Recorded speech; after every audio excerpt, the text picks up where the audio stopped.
What if I told you that before the first words of Genesis were ever spoken, before "in the beginning" echoed through eternity, there was already a story written in the heavens? A story hidden in silence, carried not on the pages of the Bible you know, but in the breath of older scrolls, preserved in the ancient Ethiopian tradition. Imagine this for a moment. A world before the world, a calm without time, where light shimmered without sun and voices sang without language. The universe rested in stillness. There was no earth beneath your feet, no sky above your head, no wind brushing past your face. Only peace, a vast, endless sea of divine presence. From this ocean of calm, light unfolded.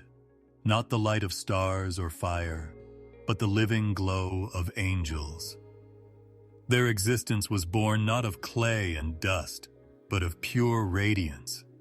Each of them was shaped with purpose, each carrying its own place in the heavenly order. Close your eyes, if you wish, and picture it. A boundless expanse of serenity where countless beings of light gathered around their Creator. Their voices were not like ours. They rose in harmonies that trembled through the heavens, carrying praise, endless and pure. There was no conflict, no shadow, no rebellion. Not yet. Only stillness and worship and the warmth of belonging. But beneath the quiet harmony lay a question, unspoken yet present. For even in heaven, where order reigns and perfection shines, there exists the mystery of choice. Angels were not machines. They had will. And will carries wonder, but it also carries weight. This was the moment before Genesis, the still breath before creation itself began, when heaven's calm was untouched by doubt. And yet, not all remained content in that stillness. Among the radiant choirs, there were those whose gaze wandered. They looked down upon the void where the earth would one day rest. They wondered what it might hold, what mysteries might unfold if life came into being. Curiosity flickered, desire whispered. The seed of a story was being planted, one that would later shape the fate of both angels and mankind. It is this hidden chapter, spoken of in the Ethiopian Bible and the Book of Enoch, that unveils what happened before the beginning. A tale not of Adam and Eve, not of Eden's garden, but of heaven's own trial. Imagine for a moment the Creator shaping not soil, but souls of light. He assigns each one its role: messengers, guardians, singers of praise, keepers of secrets. The heavens thrum with harmony, yet somewhere deep within, certain hearts begin to ache with longing, not for rebellion just yet, but for something different. Something beyond the perfection they had always known. This is the pause before the storm, the moment before the first fall. And while Genesis opens with light-piercing darkness, this story begins with silence. A silence that will one day be broken by whispers of angels who dared to wonder. So tonight, as you listen, let yourself sink into this ancient stillness. Feel the calm spread over you as though you are lying beneath an endless sky, watching the first shimmer of starlight emerge. The story is not rushing anywhere. It drifts like a gentle tide, pulling you deeper into a forgotten memory, one older than time itself. Soon, we will walk among these angels. Soon, we will hear their vows and watch as their choices ripple across creation. But for now, let your heart rest in this moment before moments, the calm before Genesis. And as we take this first step together, I ask for your kindness. Help us reach our first 1,000 subscribers so that more souls can hear this story of stillness and wonder. Share this video with your friends and may Jesus bless you richly for it. And tell me in the comments your name and the city you are listening from, and even the time of night you pressed play. Because as we gather here, across places and hours, we are part of one circle, a circle listening to the hidden story before the beginning of beginning. They weren't made of dust or the clay that would eventually become humanity. They were creatures of light, created at the Eternal's command. Like the first spark of dawn that touches the horizon, their essence was radiant rather than heavy with matter. The angels, each bearing the light of their Creator's will, were created in that world where time had not yet begun. They were innumerable, extending as far as the imagination would allow, each distinct yet united in an unending melody. Their birth was flawless and intentional, unlike ours, which was brittle and uncertain. They were formed by the Creator in brilliance rather than weakness. Some were forced to sing, their voices resonating through invisible mountains like streams of glistening water. Others gained strength, and they now towered over the throne of heaven like pillars of flame. Others were created to be gentle mystery keepers and silent messengers, like stars whispering to the night. Each angel's role and place were interwoven with the fabric of heaven. Like constellations fixed in the night sky, their order was precise rather than chaotic. The highest of them lived close to the throne, hidden in inaccessible light, and were closest to the source. Even though they held crowns of power, they bowed in awe of the one who summoned them, for no light was greater than that. Below them, ranks upon ranks echoed the Almighty's praises, rising and falling in perfect rhythm like waves. For a moment, picture the silence of that world. Their unity was unbroken by any shadow or rivalry. There was no thirst, no hunger, and no fatigue. They lived as one continuous act of worship, an endless river of adoration. To move was to serve, and to breathe was to exalt. The one seated above all was the focus of every look, every word, and every note of their eternal hymn. Like a magnificent choir, their voices filled the heavens.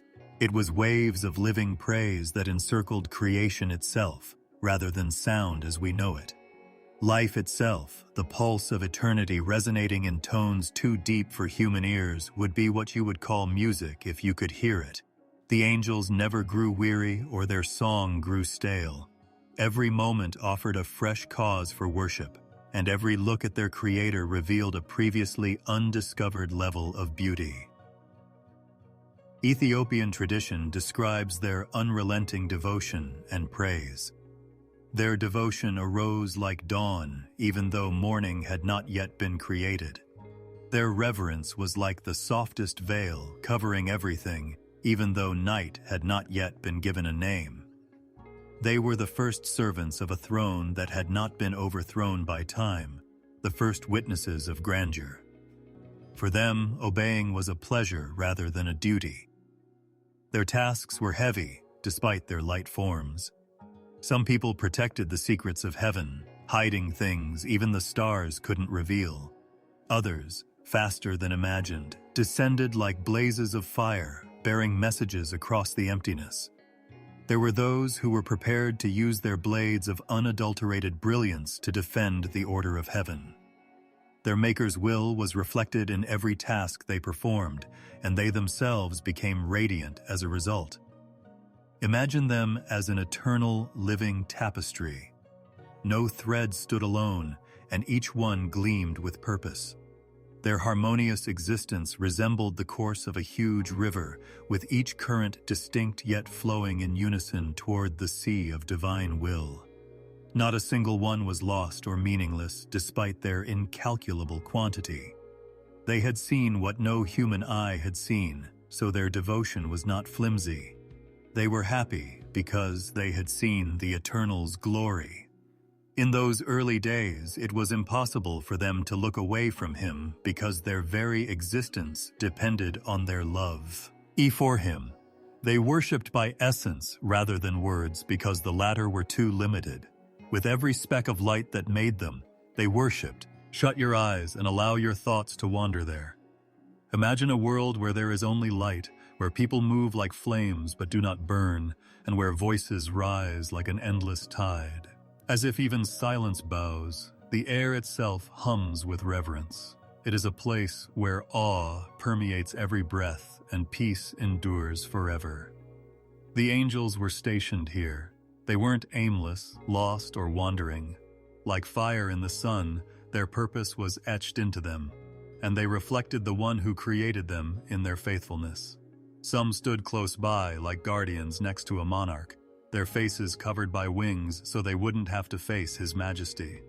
Others extended their light like wind-borne sparks to the boundaries of creation, filling realms with their presence. From the greatest to the least, however, they all bowed in adoration. In those early days, pride did not separate them. They were one chorus of luminous existence, one body and one song. There was strength in their surrender and beauty in their unity. They were happy because of the glory they reflected, not because of themselves. As a result, they flowed across an uncreated sky like constellations, not just by will, but also in harmony. Every moment was filled with wonder, and every note echoed forever in the sacred rhythm of their lives. They didn't feel restless because they didn't yearn for anything other than him. They were not tired because his limitless power was the source of their strength. Since there was no shadow in the light where they lived, they were not afraid. They began as beings of light, created to shine with the brilliance of praise rather than to fumble in the dark. Their task was unbroken worship, their joy was the eternal himself, and their place was the heavens. Each motion, breath, and glint of their glowing bodies was a hymn, and the song of the heavens already echoed, even though the world below had not yet been spoken into existence. Their lives were devoted solely to worship and service, and they had been created from light, pure in their nature and radiant in their presence. But a faint stirring started in that timeless silence. It was something gentler, something more delicate, but not yet rebellion. Some of the innumerable hosts that flooded the heavens with adoration experienced the tiniest tug of awe, as if their eyes were no longer satisfied with looking only at the throne. Far below the realms of their eternal home, they started to notice what was below. With its seas, mountains, and forests that rose in splendor, the earth had been spoken into existence. Animals of all kinds walked, swam, and flew as the winds blew through valleys and the rivers swayed in the sunlight. Above all, however, humanity was born, albeit with a frail body and the breath of the eternal within. These clay creatures had an oddly alluring quality for the angels, who had only known brightness and brilliance. Like ripples on still water, the first murmurs of curiosity rose. Why was the Creator so devoted to them? In ways that even the shining hosts did not fully comprehend, what was it about humanity that caught his attention? They were given dominion over the earth despite being made inferior to the angels. Their eyes held a gleam that reflected, however dimly, the image of their Maker. Their hands molded soil, and their voices sang songs of joy. The angels watched them distantly, and some sensed a strange attraction. The heavenly hosts had only heard the unflinching beat of praise for ages. They had no hunger and no desire to be apart from their Lord. However, they noticed something different in this new creation. Humanity embraced, cried, laughed, and dreamed. Their lives developed in ways the angels had never experienced.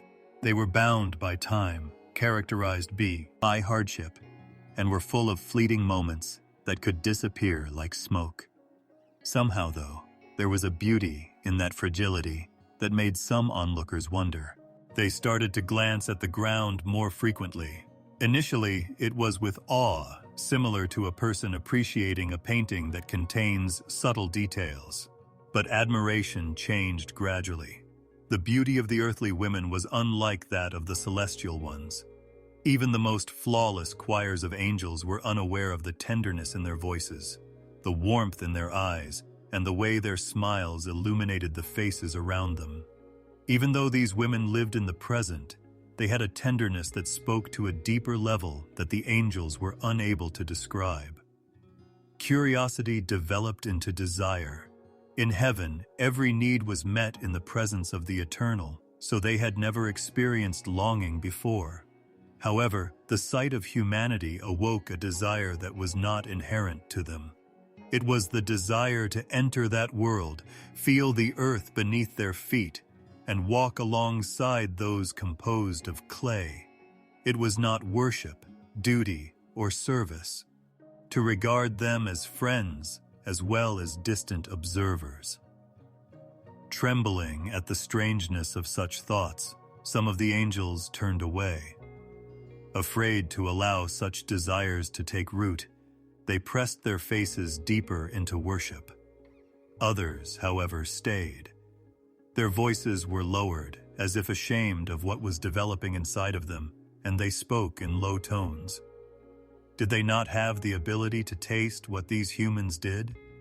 Could they not walk in that world where love and laughter coexist? The quiet stirrings spread like an invisible breeze, but the heavens were not yet resonating with disobedience. Even though the angels were still singing praises and were still glowing and robed in light, something new was starting to take shape in the innermost parts of their hearts. It was a tiny, silent, and dangerous seed rather than outright disobedience. The longing was momentarily halted when they turned to face their Creator and felt the weight of His glory. However, the beauty of humanity rekindled the pain when their eyes refocused on the ground. They felt as though two worlds were tugging at them, one clad in tender but transient beauty, and the other in eternal light. This tension caught the Watchers, as they would later be known. They were still devoted to heaven, but they became more interested in the earth. They watched how women sang songs at dusk as fires burned low, how men tilled the land, and how kids played. Angels had never experienced the closeness that came from touching, eating together, or putting one's arms around another in comfort. Bound to their glowing forms, the angels were unable to experience this life. And the pull grew stronger the more they observed.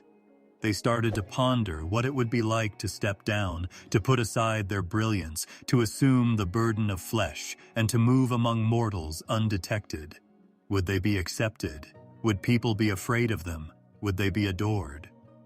The idea itself was a silent test, the first indication of a trial among the angels. Not everyone experienced it. Many stayed firm, their gazes unaffected by the earth's splendor.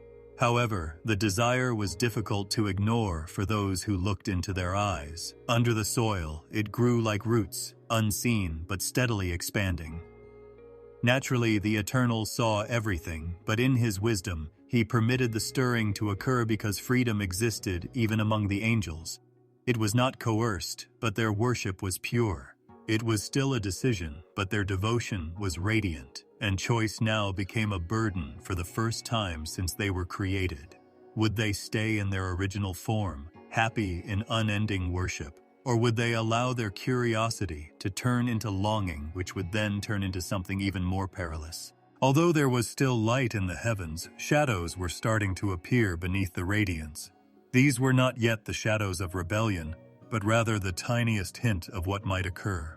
It started out quietly, was tested in silence, and was the first hint of a tale that would one day rock heaven and earth. The angels watched. Some stared at their Lord with unwavering devotion. Others rose curiously, looking down at the world. It was an eye that lingered too long, one that would soon drag them over the line between time and eternity. Their voices blended with the ceaseless adoration of heaven, and they were once luminous among the host, clothed in brightness. However, one of them had gazed too long at the world below, and their desire had become intense. It was no longer a whimsy or a whisper. It had turned into a fire, rising softly at first, then demanding to be let out. Semjaza, whose name would be remembered with both wonder and sadness, stood at the heart of this company. Although Semjaza was neither the strongest nor the weakest angel, others were influenced by his presence. His words were powerful, and when he spoke, people who were curious felt their desires become more daring. He did not rush into rebellion blindly. Rather, he gazed upon those who possessed the same desire and pulled them together, combining their private thoughts into a single assembly. What started out as quiet reflections turned into a council of whispered opinions. The first vows were exchanged in this secret gathering. They had marveled at the earth's beauty, felt the attraction of human life, and watched it with awe. They now freely admitted to each other what had been gnawing at them. They yearned to join the daughters of men, to touch what they had only seen, and to cross the boundary in addition to just looking. Yet even as they spoke it aloud, fear touched them. They were aware that such a step was not insignificant. They were abandoning their station and deviating from the directive from the eternal. Sensing their hesitancy, Semjaza raised his voice. He acknowledged that he experienced the same pull, but he was afraid of the weight of it. He would bear the full weight of the judgment if he took action alone. He was afraid to bear such a burden alone. He then suggested a bond. He urged, "Let us bind ourselves together with an oath so that none may turn back and none may leave another to bear the shame alone." Silence fell at the suggestion. The weight of those words was felt by every angel. To take such an oath was to embark on a journey from which they could never return. However, they saw their own desires mirrored as they gazed into each other's faces. As if a mirror had been placed in front of them, revealing what they had attempted to conceal. They had courage because of their shared desire, and courage necessitated dedication. So they agreed, one by one. They swore together, their voices unwavering and solemn.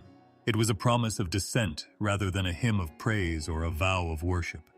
They pledged themselves to the path of earth, to the choice of leaving behind the brilliance of heaven for the shadowed beauty of mortal life.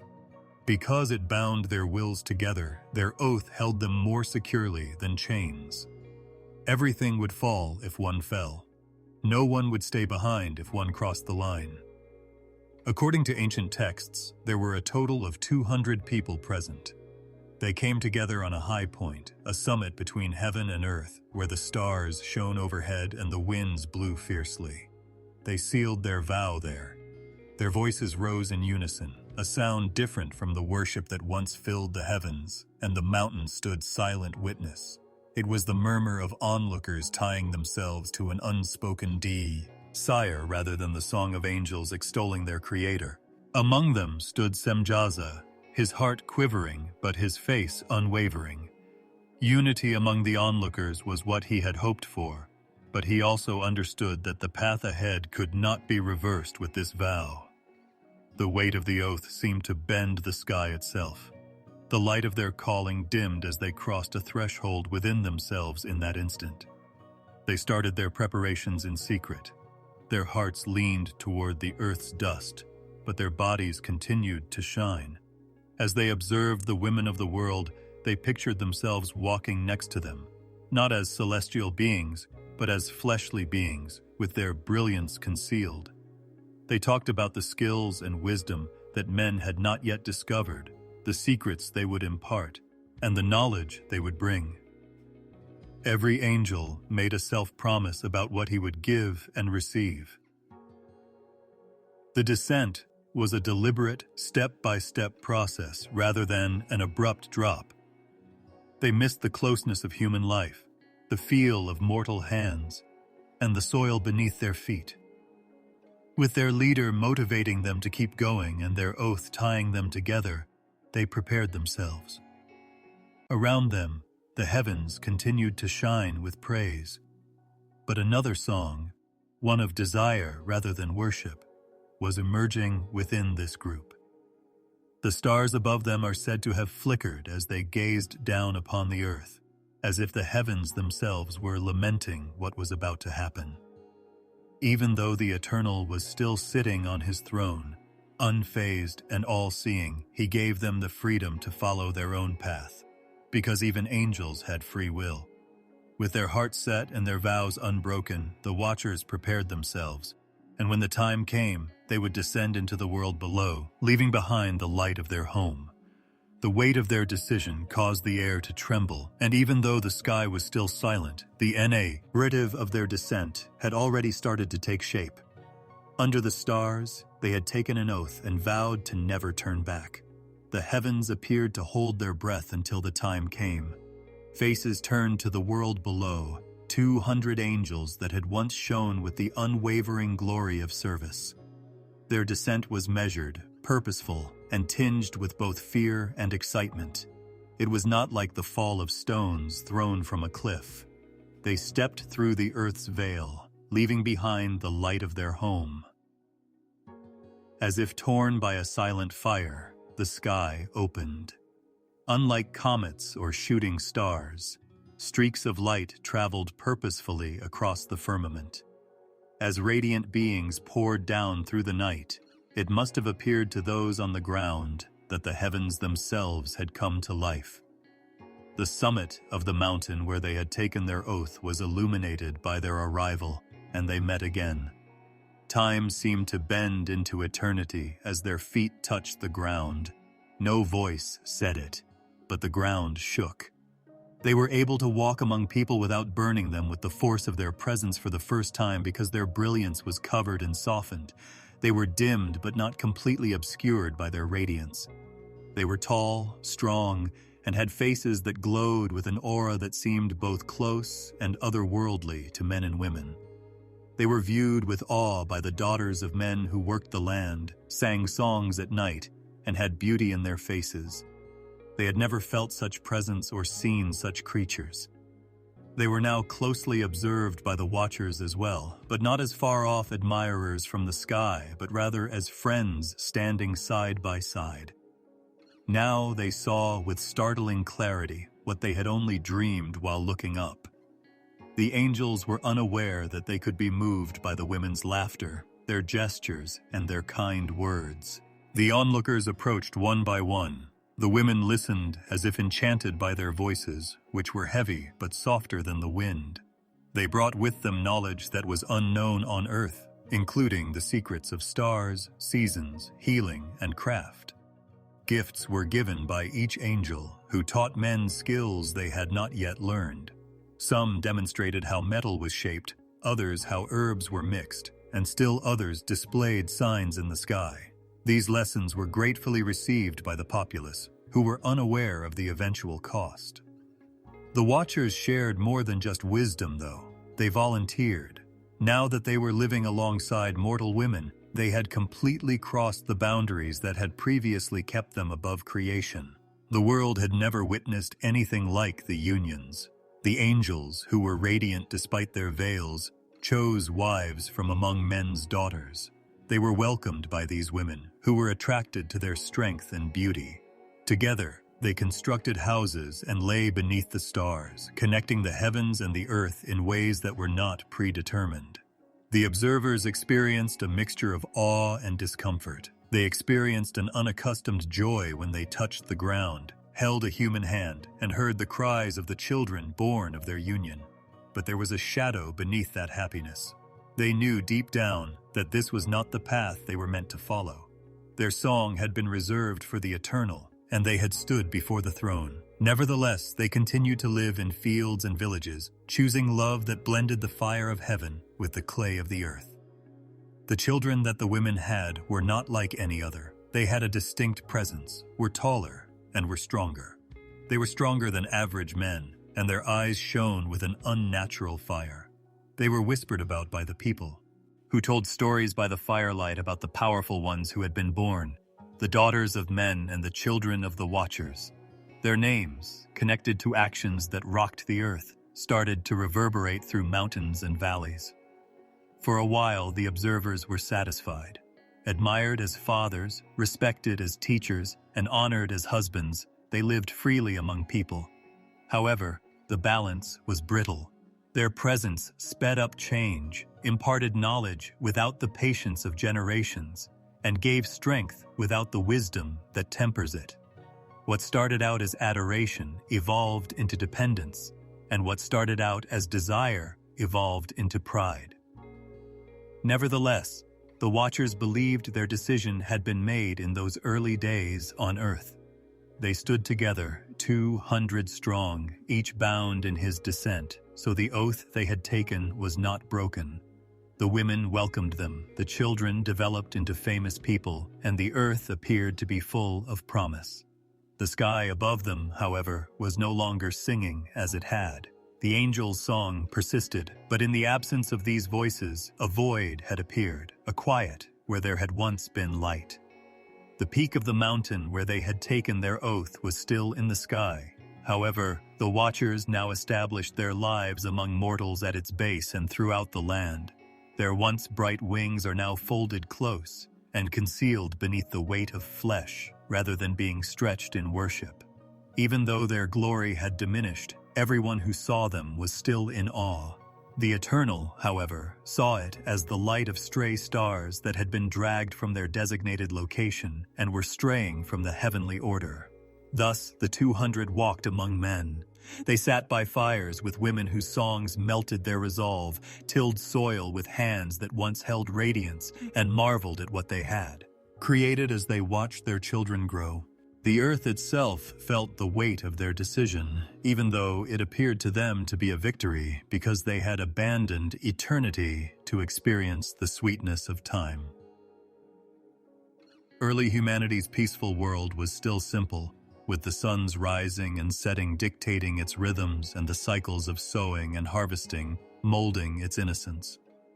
Children played in the field dust, women crafted clothing from flax and wool, and men constructed shelters out of clay and stone. Despite their modesty, they led stable lives. However, a figure who carried knowledge unfit for their hands entered this ordinary existence.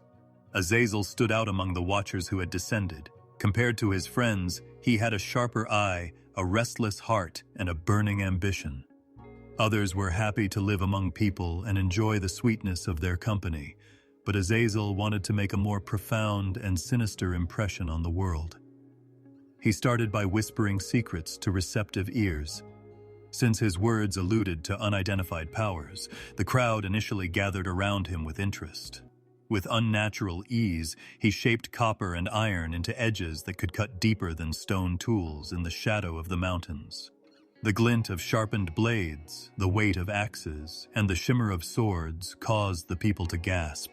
Men had previously hunted with spears tipped with stone or sharpened wood, but now, under Azazel's control, they carried weapons made from the metals that the earth concealed. He demonstrated for them how to mine the earth, melt ore over fire, and pour the melted ore into molds to form it into knives and spears. These were deadly, heavy, and powerful tools. What started out as awe quickly turned into competition. Once exchanging grain and fruit, neighbors started arming themselves. Arguments that used to end with stones or words now resulted in bloodshed, where there had been only voice. There was now the sound of iron clashing as men tested their blades against one another. Once uncommon, violence started to become commonplace. Unaware that they were holding the seeds of unending conflict, the populace adored Azazel, referring to him as a teacher and thanking him for giving them strength. However, Azazel did not stop with weapons in his teachings. His desire to disseminate knowledge that was forbidden propelled him forward. By teaching women how to paint their faces, line their eyes with coal, and tint their cheeks with hues derived from minerals found in the earth, he started to unlock the secrets of adornment. He showed them how to make jewelry out of bronze and silver, how to braid gold into their hair, and how to set precious stones into sunfire ornaments. Once organic and unadorned, beauty was molded by his hand into a craft. His ways were followed by men's daughters who were eager to shine brighter, and their beauty stoked desire.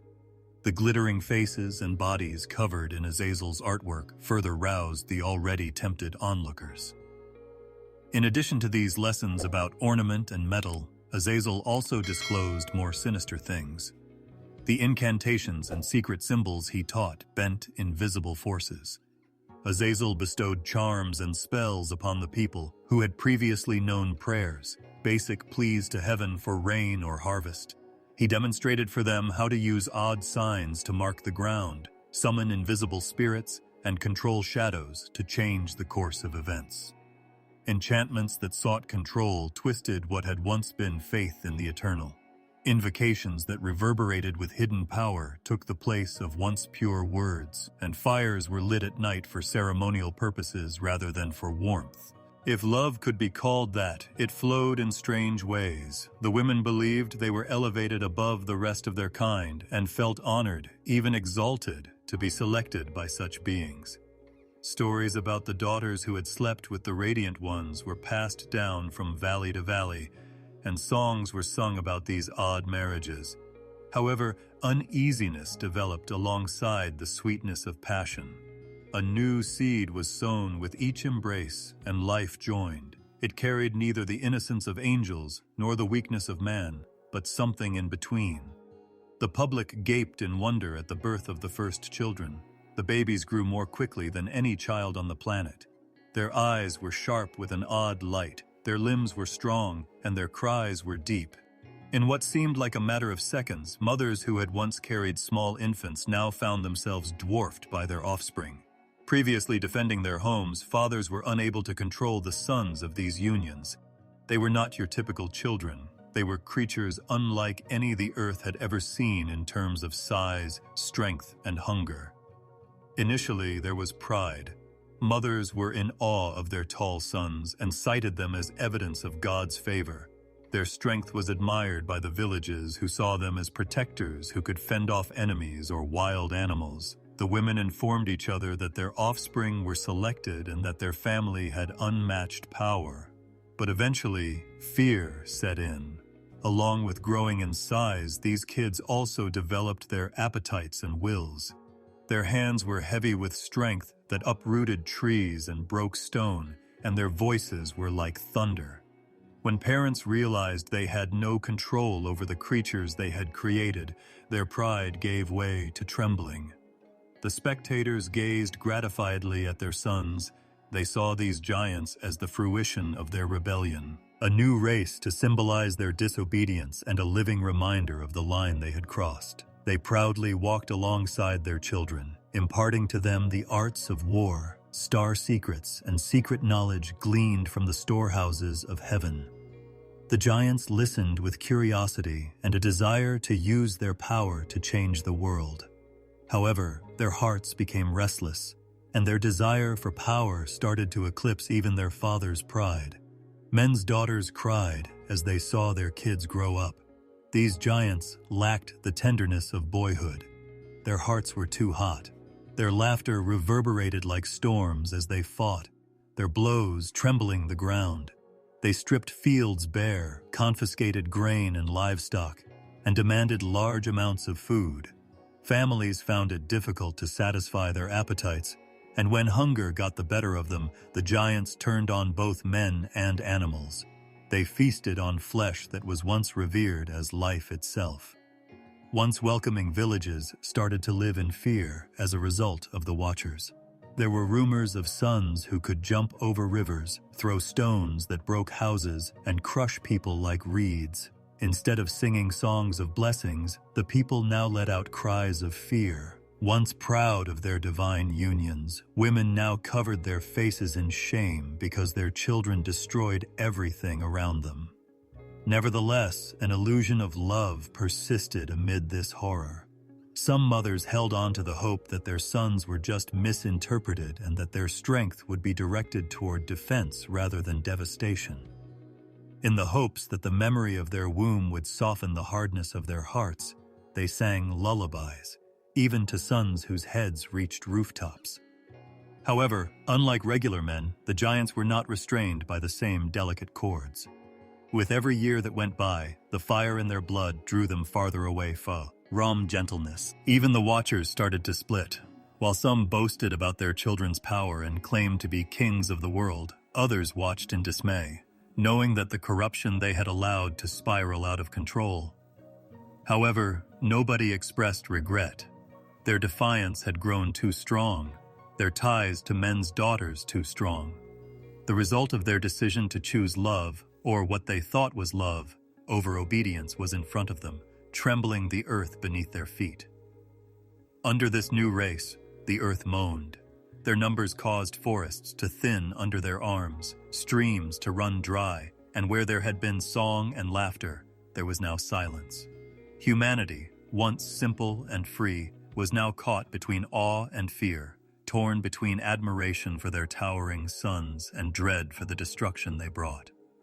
It was impossible to determine whether these unions had brought love to the earth or unleashed a fitna that would drown it in sorrow, because the distinction between blessing and curse was hazy. The stars above continued to burn brightly, but the heavens were still silent. The Eternal observed as families were split up, as boundaries were crossed, and as hunger and fire ate up innocence. Lost in their rebellion, the Watchers kept claiming their friends and raising their odd sons, oblivious to the reckoning that was getting closer with every act of disobedience. Men's daughters, left to bear their burdens, were filled with pride and sorrow. They believed they had loved, but their love had given birth to something that would change the course of history. Even though they spoke softly to their powerful sons and glowing husbands, the shadow of what had been let loose grew larger every day. They entered the world as something that was neither entirely human nor entirely angelic, existing somewhere between realms while bearing the fire of heaven and the weakness of the earth. Their mothers watched in silence as their sons grew to heights beyond imagination, shoulders broad as gates, hands large enough to span a man's chest. These were not ordinary children. Their voices rumbled like distant thunder, and their eyes carried a strange light that unsettled even those who loved them most. Once whispering about the Watchers' beauty, the villages now talked of the terror their children brought. Half man, half something else, these were the Nephilim. They were distinguished only by their size. Even the strongest hunters were dwarfed by these children of mixed blood, who grew to such lofty heights that the tallest of men might have stood slightly above his fellows. Their shadows swept across fields like shifting storms. Their heads appeared to brush tree branches, and the ground trembled under their weight as they walked. Men were in awe of them, but fear followed closely behind because of their strength, which no human could match despite their size. One sweep of their arm could break down stone walls erected to protect villages, and one motion could uproot a tree that had stood for centuries. They were initially thought to have been sent as guardians. Mothers said their sons would protect the flocks, protect the weak, and chase away nighttime beasts. In fact, there were times when these enormous creatures used their hands to clear paths through forests, lifted loads that no one else could, or simply growled to ward off predators. Stories of their exploits, which straddled the boundary between miracle and nightmare, quickly spread, and songs were sung in their honor. However, as time went on, admiration gave way to anxiety because the Nephilim had enormous appetites and fiery tempers. They had a hunger that men could not satiate. Within a day, entire households' worth of livestock disappeared into their hands. In one meal, grain that had taken a year to harvest vanished. Fields were bare, not because they had been neglected, but rather because of these giants' insatiable hunger. When human food was insufficient, they resorted to the wild animals of the planet. Even the most powerful lions and bears were defeated by herds of deer and flocks of birds. Even the beasts, however, were unable to satisfy their hunger, and rumors circulated that they had started to regard humans with the same fervor they displayed for prey. Like fire, the fear of their power spread. People's hearts could be shaken by the sound of a Nephilim's laughter, which could reverberate across valleys. Their arguments resembled mountain battles, with their roars destroying the tranquility and their blows dividing the earth. Families that had once celebrated their children's extraordinary strength now shuddered at the calamities those kids unleashed. Villages that had taken pride in giving birth to these creatures started to cover their faces in embarrassment because the Nephilim were no longer their property. Rather, they belonged to themselves and were only subject to their own free will. Nevertheless, there was something eerily majestic about them in spite of their rage. While their bodies displayed the ugliness of the earth, scarred and hardened by labor, Their faces displayed the beauty of angels, piercing and radiant. Even as they ran away from them, some people could not help but stare at them in awe. Carved out of heaven and earth, they appeared to be living monuments, reminders of a marriage that was never meant to be. Elders shook their heads and murmured that the world had been irrevocably altered, while children trailed behind them, staring with wide eyes as they went by. The watchers proudly regarded their sons as evidence of their disobedience. They taught them how to make weapons out of iron and bronze, read the movements of the stars, and weave words of power into charms and spells, secrets that were never meant for Earth. With their minds developing as quickly as their bodies, the Nephilim drank deeply from this knowledge. They fashioned fire-glinting blades and constructed shelters so large that men questioned whether mountains had been moved to make them. The earth turned into their playground, and they appeared to be able to access every part of it. However, unchecked power always leads to disaster. Their contests became wars, their games became battles. While villages caught in their path were mindlessly crushed, brothers struck brothers, leaving fields soaked with blood. Once viewed as saviors, men now prayed to avoid their presence. When their sons devoured the world with hands too powerful to be led, mothers who had once sung them to sleep now wept silently. Large, unstoppable, and unconcerned with the cries of those who suffered under their shadow, the Nephilim had turned into a storm on earth.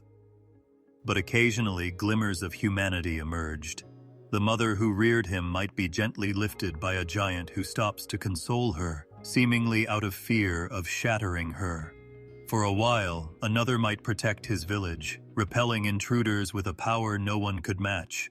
However, these brief moments were swept away by the more sinister currents of their nature. Their human blood bound them to hunger. Their angelic blood pushed them toward pride, and somewhere in between, they turned into creatures of destruction. Their weight seemed to make the earth itself creak. The demands of their thirst caused rivers to dry up, forests to collapse under their feet, and human cries to soar higher than before. Everywhere they went, there was silence because both animals and birds hid from them.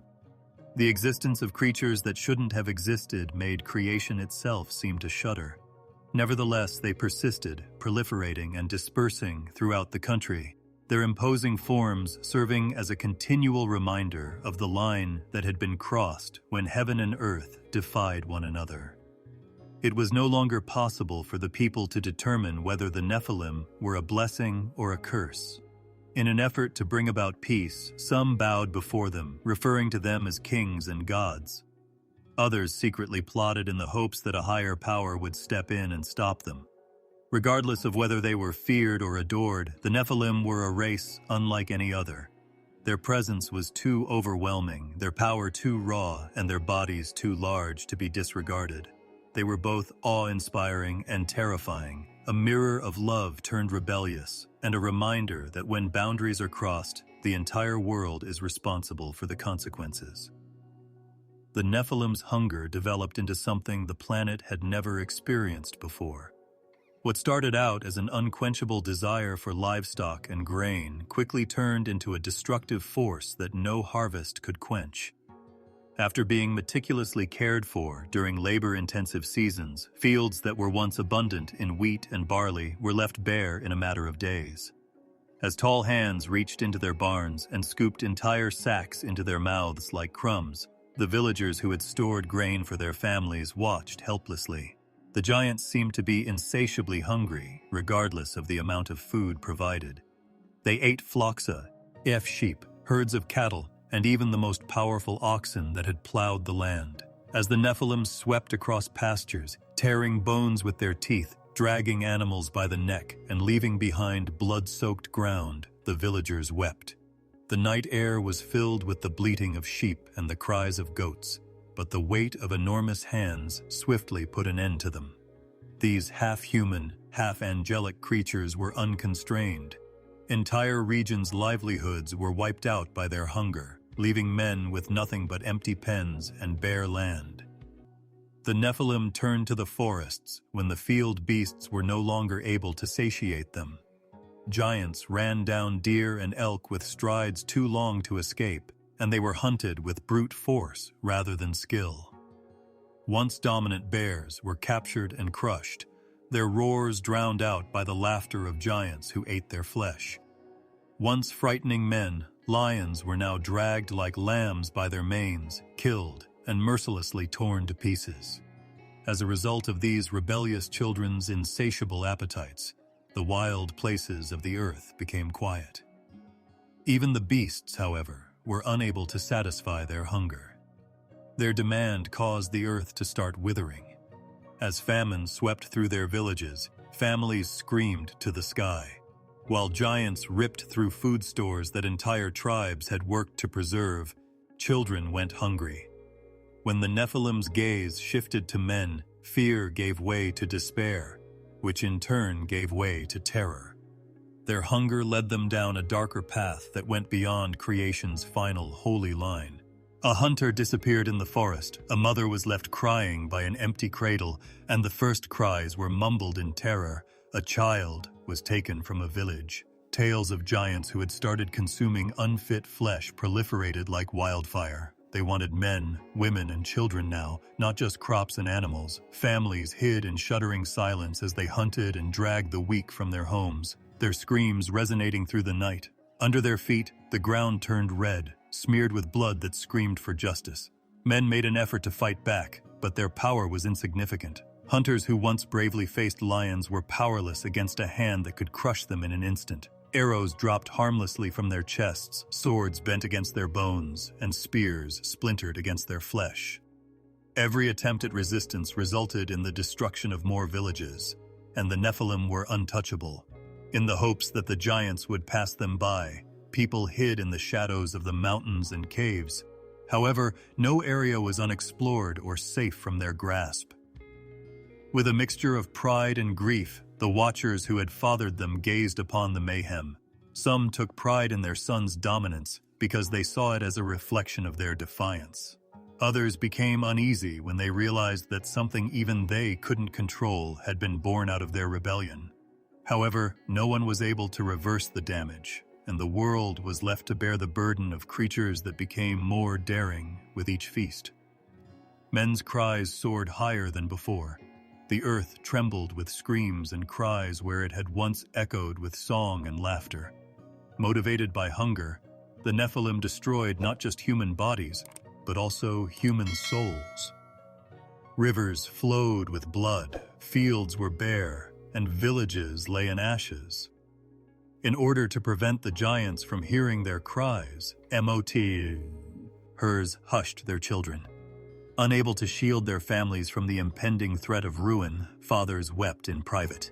The Nephilim themselves appeared to be haunted by their deeds at times. After their outbursts, some would sit quietly and gaze at the ground, seemingly in remembrance of their mothers. However, the hunger always came back stronger than regret, plunging them into ruin once more. It was as if they were cursed to consume until nothing was left.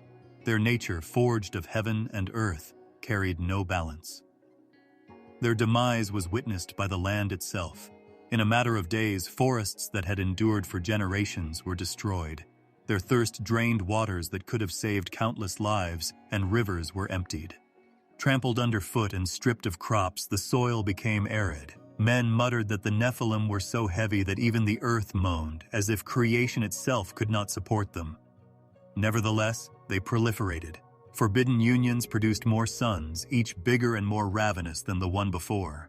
Little remained unaffected as their presence spread like fire. Kingdoms rose and fell under the feet of giants whose appetites knew no bounds, not because of human hands. The Earth's inhabitants discovered that they were living in survival rather than peace, with nights spent in prayer that no giant would knock on their doors, and days spent in terror. But the heavens watched, silent as they were. Higher than the mountains and louder than the Nephilim's roars were the cries of the oppressed. The Earth's equilibrium had been upset, and the gloom of starvation had crept into every aspect of life, not just the fields and towns. The weight of the ruin and despair brought about by the Watchers' rebellion increased daily. Sorrow had weighed down the earth.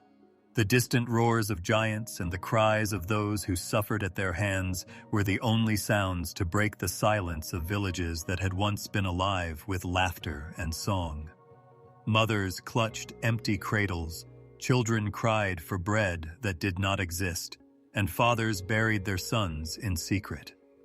Men's hearts grew weary under the weight of despair as the Nephilim left destruction in their wake everywhere they went.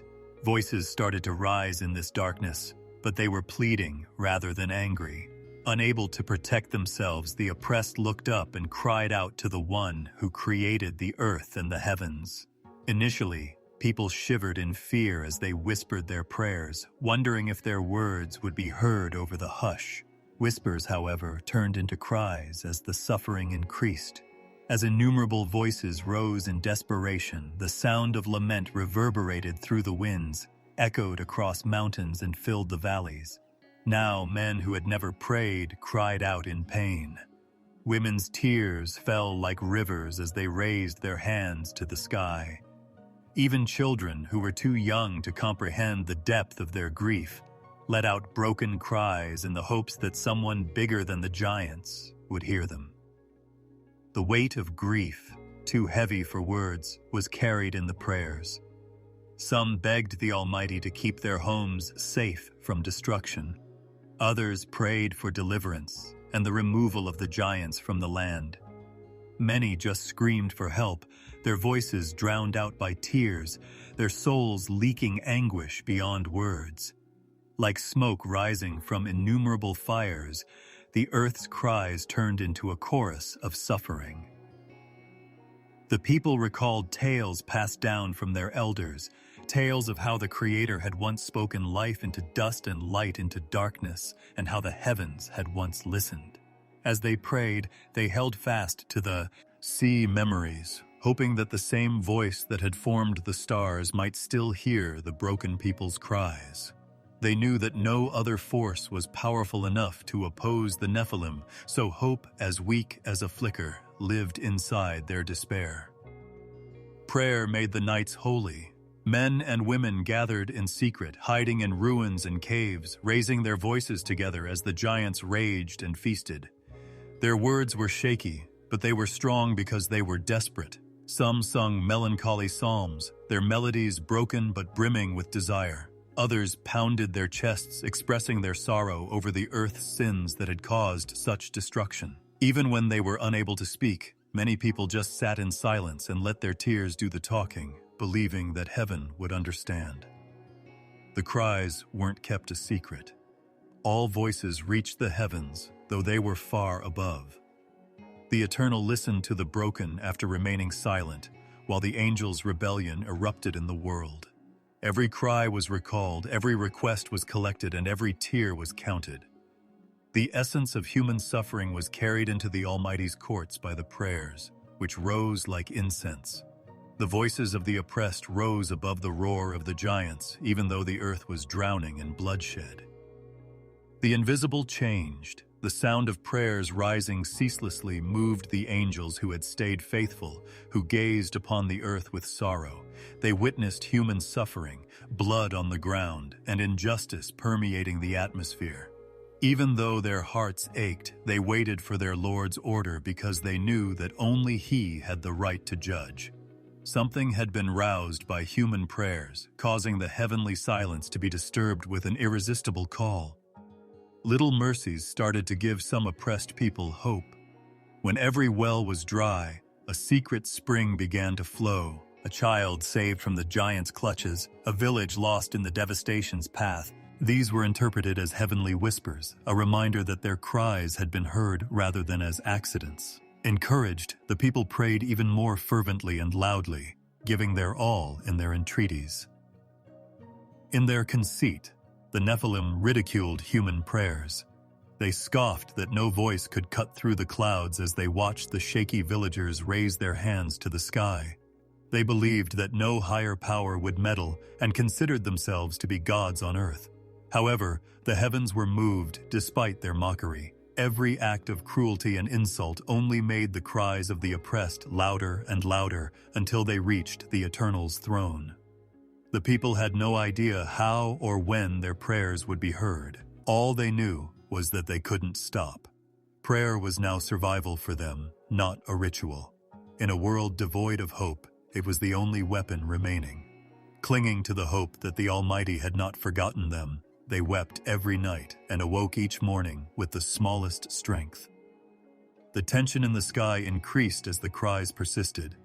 After a prolonged period of silent observation, the devoted angels became urgently active.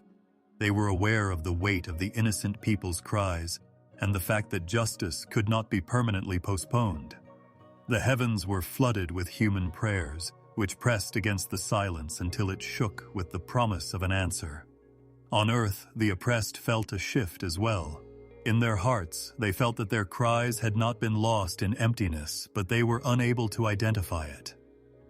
As if creation itself were holding its breath, there was a sense of heaviness and quiet expectation in the air. The earth seemed to wait for a response, groaning beneath the weight of the Nephilim. Men's voices kept rising, relentless, unflinching, a river of grief that would never stop. Every heart, from the youngest to the oldest, vented its suffering to the heavens.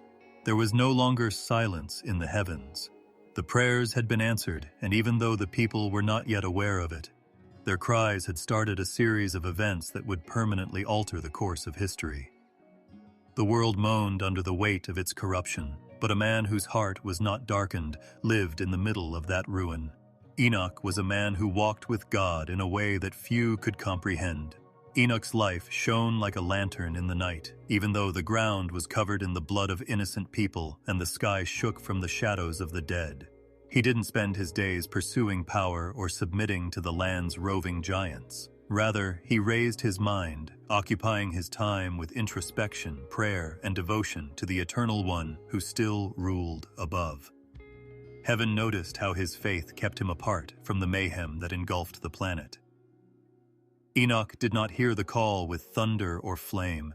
It started as a stirring inside of him, a feeling that there was more to his life than meets the eye. In his dreams, he saw himself raised above the clouds, standing on the brink of an immense light that seemed to be alive with life. He had visions of messengers dressed in radiance, their eyes heavy with the weight of eternity as they stared at him. And during quiet moments, he heard a voice that called out to him, a voice that was not loud, but full of grandeur. Enoch was being called to leave the world by that voice, which belonged to the Creator, the one whose hand had created everything. Enoch didn't fight back. His heart was already in harmony with heaven, and he yearned to live in a place where innocence was unquestioned. The air around him changed one day while he was walking alone. The distance between the visible and invisible grew thinner, and the ground beneath his feet appeared to disappear. He felt drawn upward, not with fear, but with peace, by a brilliance that was greater than the sun. He was freed from the earth's dust. He was raised and carried into worlds that were invisible to the naked eye by the Almighty's will. Enoch had been selected to testify before God's throne, rather than die with the corrupted. Words could hardly express the place Enoch found himself in when he opened his eyes. The ground glistened like crystal, and towers of light extended in all directions. Where no shadow dared to linger, rivers of radiance poured through valleys. As though each breath were a hymn, the air itself pulsed in unison. He immediately realized that he had entered the Most High's home, where innumerable angels were bowing in ceaseless adoration. They raised their voices in a chorus so great that it seemed to encompass the entire cosmos. Feeling overwhelmed, Enoch collapsed to his face because he realized he was in the heavenly courts. The voice filled the space like rushing water, but it spoke softly to him. The Creator spoke to Enoch as a servant selected for a holy mission, rather than as someone crushed beneath majesty. The voice said, "Rise, Enoch, son of Jared. Because human cries have reached my throne, I have brought you here. The rebellion of the Watchers who took false oaths has contaminated the earth. My creation is destroyed by their progeny.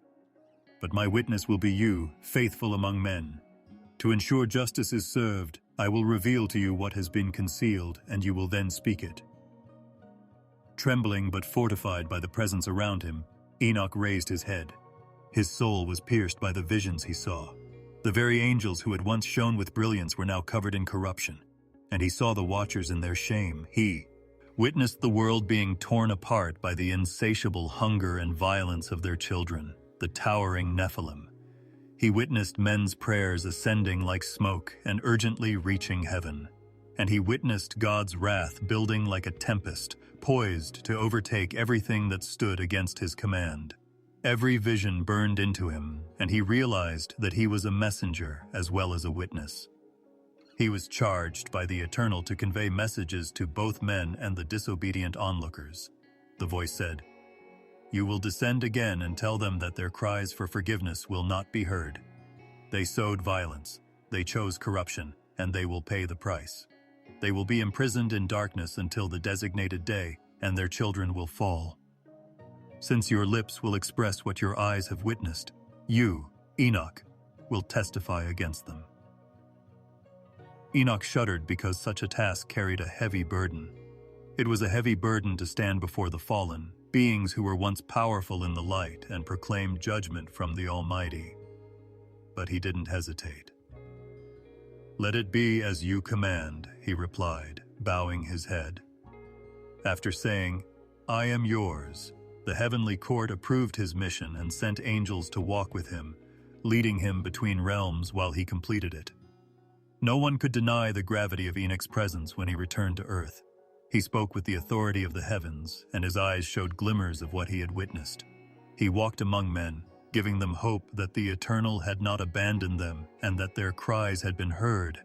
However, he also proceeded in the direction of the locations where the haughty onlookers had assembled, announcing to them the judgment of heaven. Even before beings older, taller, and stronger than he was, his voice sounded like a trumpet, unfazed. He informed them that they were doomed, that their children would perish by the sword, and that they would be chained until the last day was consumed by fire. The terrified onlookers pleaded with him to intervene and make a plea to the Almighty on their behalf. In their desperation, they prayed to Enoch for mercy, even though they knew that the gates of heaven had closed. To carry their words upward as he had carried men's cries, they asked him to write petitions. Saddened by their demise but confined to his charge, Enoch composed their supplications and took them back to the heavenly courts. However, the response was definitive. The petitions were turned down. "There shall be no peace for them," thundered the Almighty's voice. Enoch returned to the audience with this judgment, his face solemn and his voice steady. "They left their place, and they will reap what they have sown." He told them that they would be imprisoned deep within the earth, bound by chains of darkness until judgment destroyed all resistance. Once dressed in splendor, the onlookers shuddered in desperation at the words, knowing that the witness in front of them had spoken with the throne's own authority. Enoch's name was pronounced with fear among the fallen and with reverence among men after that day. He was a man who had witnessed both the corruption of angels and the courts of heaven, and he walked not as one of the earth, but as a bridge between realms. His spirit had already been lifted, claimed by eternity, even though his body was still on earth for a while. And unlike other men, he did not experience death after his mission was completed. The Almighty's will carried him, body and soul, into the eternal home where he would never again be touched by shadows. Enoch was raised into worlds that had never been traversed by mortals. His eyes were full of visions that stretched well beyond the human horizon, and his feet were no longer in contact with the earth. He was carried into a realm where light itself carried wisdom and silence spoke, transcending, the curtain dividing the boundaries of creation. He saw the first heavens open up before him, a huge space filled with stars that glowed like real jewels.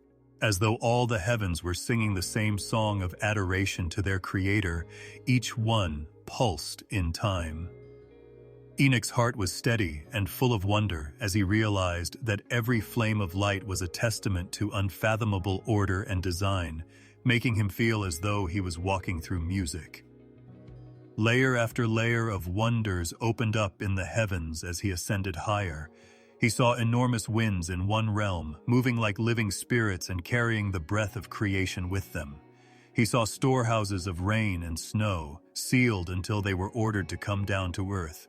He passed through rooms where thunder silently awaited its creator's call to leap. Around him, lightning flashed, not in disorder, but in orderly beauty, flashing forward and then back again as if practicing for an impending moment. Then he saw the angelic world. He perceived them as brilliant beings, each blazing with the radiance of their calling, rather than as dim shadows. With words interwoven in a harmony that no human tongue could replicate, their voices rose in unending praise. At imposing gates, some stood guard, their swords like rivers of fire, their faces solemn. Others traveled across the space like flames, delivering messages faster than anyone could imagine and never growing weary of obedience. Even though Enoch was dressed in mortal form, he carried the seal of divine favor, which made him a guest among them, so they greeted him with honorific gestures. He was led by a group of angels to an area so large it appeared to have no boundaries. He witnessed wheels inside wheels, spheres glimmering with emerald and sapphire light, spinning endlessly, all propelled by the Almighty's will. He sensed a purpose in their motion, as if the slightest movement of those wheels could influence the seasons, the stars, and human existence on earth. Nothing in creation deviated from the divine order, the angels explained. Every breath and every movement was measured and known. Enoch's soul shook as he recognized how little man was, yet how profoundly the Creator, who oversaw everything, saw him. Then Enoch was carried still farther, past the places where ages stretched out like scrolls, where time itself seemed to thin. Before his eyes, he saw the history of humanity written, the emergence and decline of kingdoms, the cries of nations yet to be revealed, and the laughter of unborn children.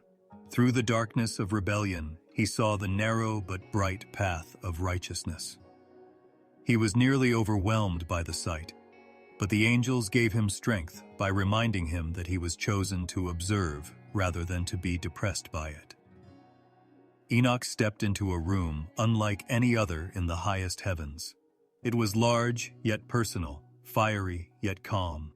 As if alive with holiness, the very air glistened. Numerous creatures bowed in awe of the high, terrible throne in the middle of it. From its base, rivers of flame poured out, and the expanse was filled with the sound of many waters. Enoch knew he was in the presence of the eternal king, but he was unable to raise his eyes completely because the brightness was stronger than the sun. Even though the sound shook the earth and heavens, the Creator's voice gently entered Enoch's spirit. The voice said, "Enoch, I have brought you here to entrust you, not to dazzle you. You have witnessed the corruption that has pervaded the planet. You have encountered men who scream for help. The rebellion of those who abandoned their position in the heavens has been witnessed by you. You have now also witnessed my holiness, my dominion, and my order. You are my messenger, my witness, and my scribe. You will proclaim what your eyes have seen. You will bring back what your ears have heard. Even though judgment will come, my covenant will remain with those who uphold righteousness. So you will talk about both my justice and my mercy." Enoch bowed, his heart quivering with gratitude and fear. He received scrolls from the Eternal that were written with words of fire that could not be erased by human hands. The mysteries of creation, the fate of nations, and the fate of the fallen ones who had corrupted humanity were inscribed upon them. He was tasked with teaching men, guiding them toward holiness, and reminding them that the Almighty had not turned his face away in addition to rebuking the onlookers. Enoch was once again led through the heavens by the angels, who also gave him wisdom-filled treasures to take back. To enable men to accurately measure the times and seasons, they taught him the paths of the sun and moon and demonstrated the motions of other celestial bodies. They described the harmony of the elements, the balance of the earth and the sky, and the power that is concealed in stones and herbs. They gave him knowledge that restored awe and respect for the Creator's design rather than knowledge for corruption, as Azazel had done with his lies. Enoch also witnessed the preparation of the prisons for the dissidents, deep caverns where the watchers would be thrown down, unable to corrupt again, bound by chains of darkness and fire. He witnessed the dejected expressions on their faces as they begged for forgiveness for the wasted time. At that moment, he realized the gravity of his task, to declare that the Most High's judgment was inevitable, and that the fallen could not be protected from it by any oath, secret, or authority. However, he was also shown the reward of the faithful, which included fields of light and unending peace, where those who persevered would walk with God and never again fear sorrow. Enoch was conflicted when it came time for him to go back. Now that he was a part of heaven's glory, the idea of returning to a world rife with violence and hopelessness weighed heavily on his soul. However, he recalled the expressions of men who screamed in the night, who wished for justice and questioned whether heaven had heard them. He was aware that he still had a role to play in spreading caution and hope among them. Then he was lowered again toward the ground, the words he had been given burning in his heart. He was a different man when his feet touched the ground once more. His presence inspired both wonder and terror. His voice carried an authority not his own, and his face glowed with a soft light. He carried with him the scrolls of fire inscribed on his soul, the sound of eternal praise, and the memory of angelic realms. Men turned their heads wherever he went, because they felt something in him that was not found on earth. Enoch started delivering the messages from God.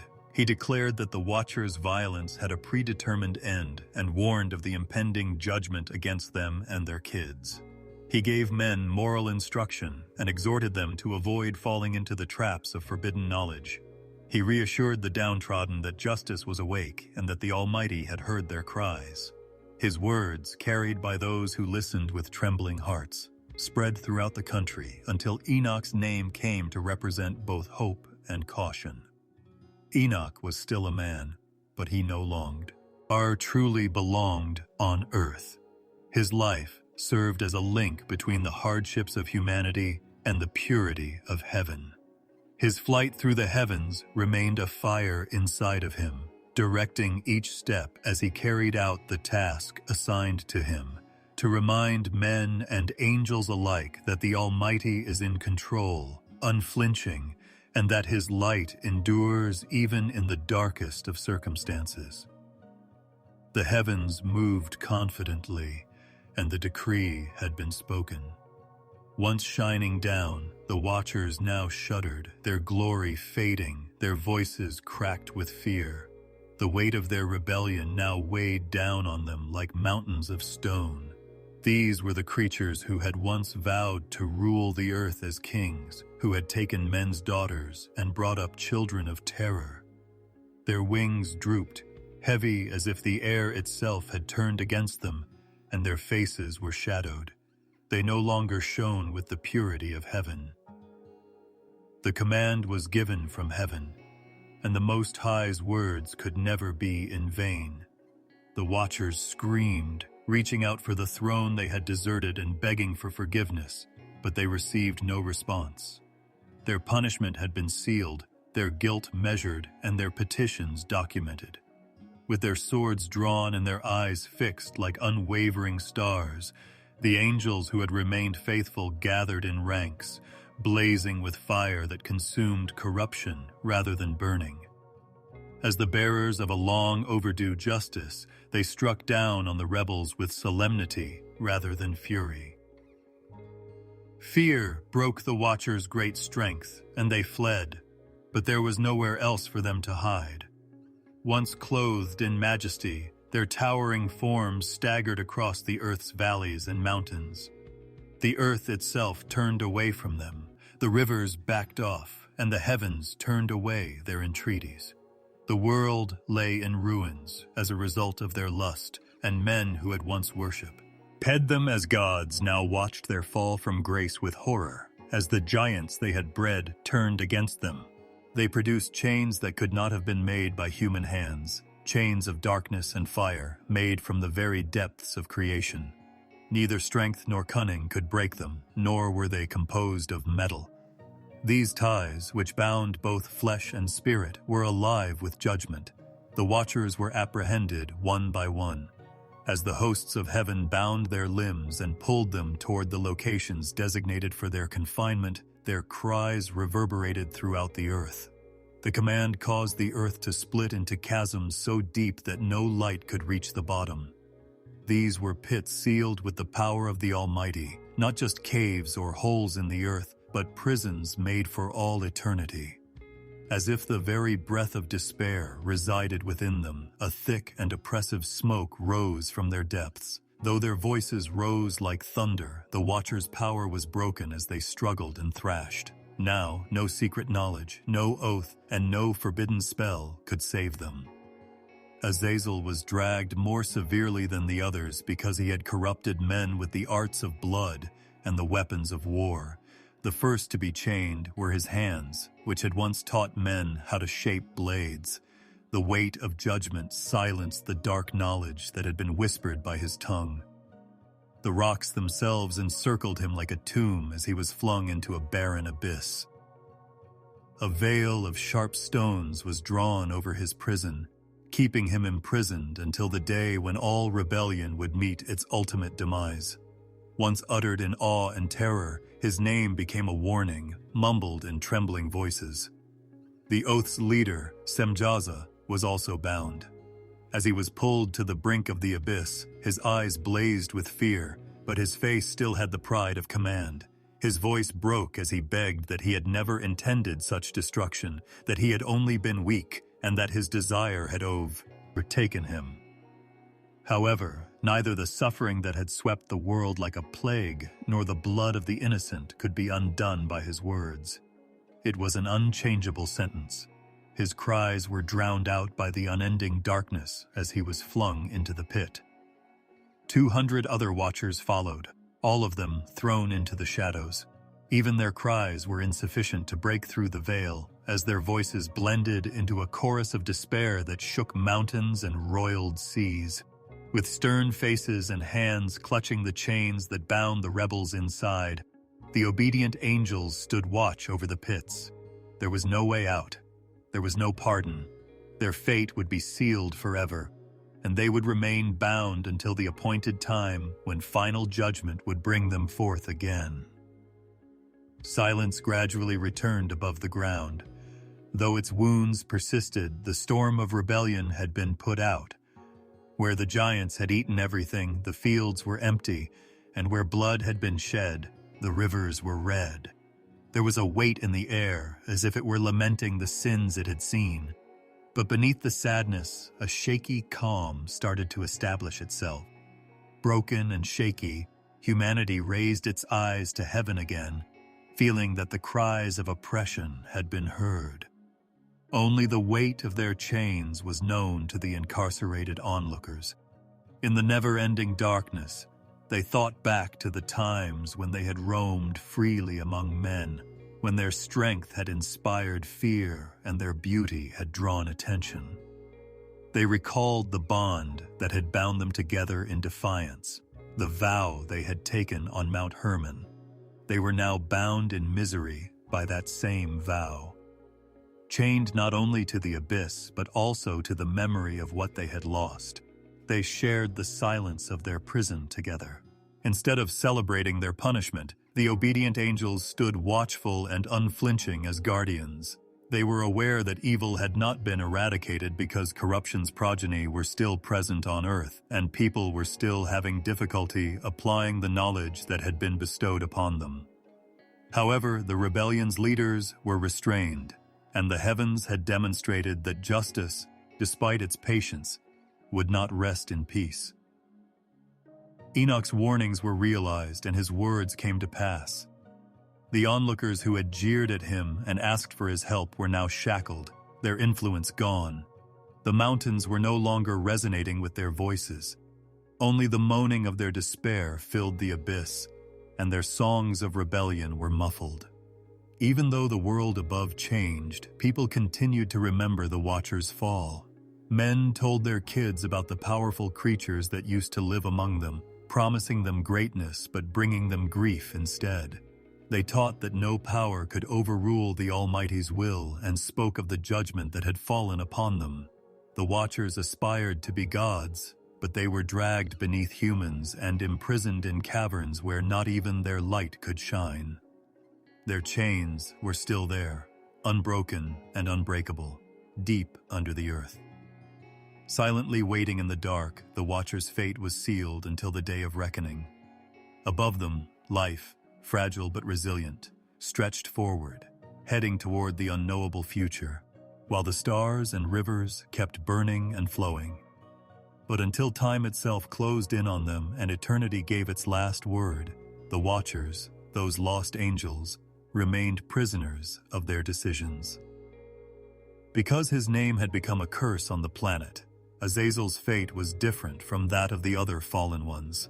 Creation itself was tarnished by his actions, and his corruption weighed more evilly than the others. The secrets of steel and fire were revealed by Azazel, who taught humanity how to shape armor, forge blades, and wage war on one another, while other Watchers had taught men charms and forbidden arts. By teaching men how to kill with piercing and burning weapons rather than stones or sticks, he had transformed the earth into a field of unending blood. He twisted beauty into a destructive tool by leading women into vanity and decorating them with jewels and paints. He received a severe sentence for all of these offenses so that everyone would be aware of the price of his disobedience. With chains heavier than mountains and brighter than lightning, the faithful hosts came down with authority. At first, Azazel stood defiant, once shining with stolen glory. His eyes blazed with pride, as if he still thought he could defy God's will. His voice roared as he vowed that men would never forget the gifts he had given them, and that his knowledge could not be reversed.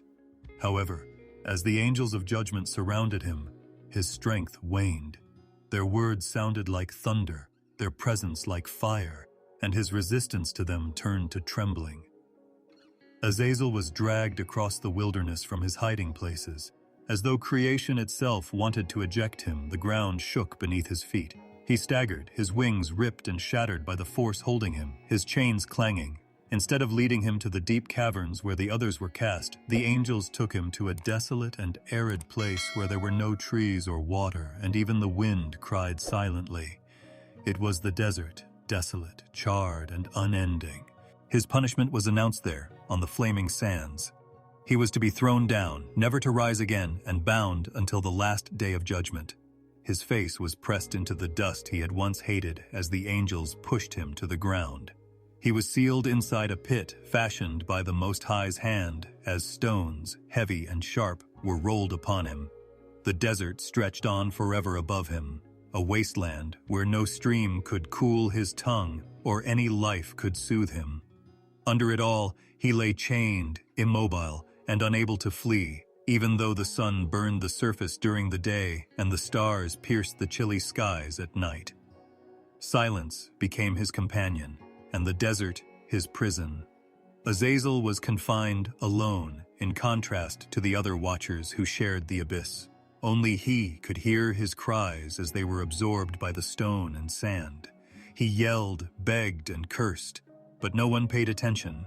The chains that bound him were made of divine decree rather than earthly metal, binding both his body and spirit. They couldn't be loosened by any magic, oath of rebellion, or secret knowledge. Like living fire, they clung to him, burning but never devouring. His fall was also felt by humanity. Even though Azazel was no longer visible, his creations were still in use by people. The paints and decorations he had given women were still remembered, and the blades he had taught them to forge still shone in the sunlight. His corruption had been dumped into a river like poison, and even though the source was sealed off, death was still present in its waters. As generations gazed upon war and vanity, they recalled the name of the person who had ignited it, fearfully whispering his fate. The obedient angels guarded his prison as a sign that the Almighty's decree was final, not because the chains could be broken. They witnessed his humiliation, guaranteeing that he would not be forgotten, and that his penalty would act as a warning to all of creation.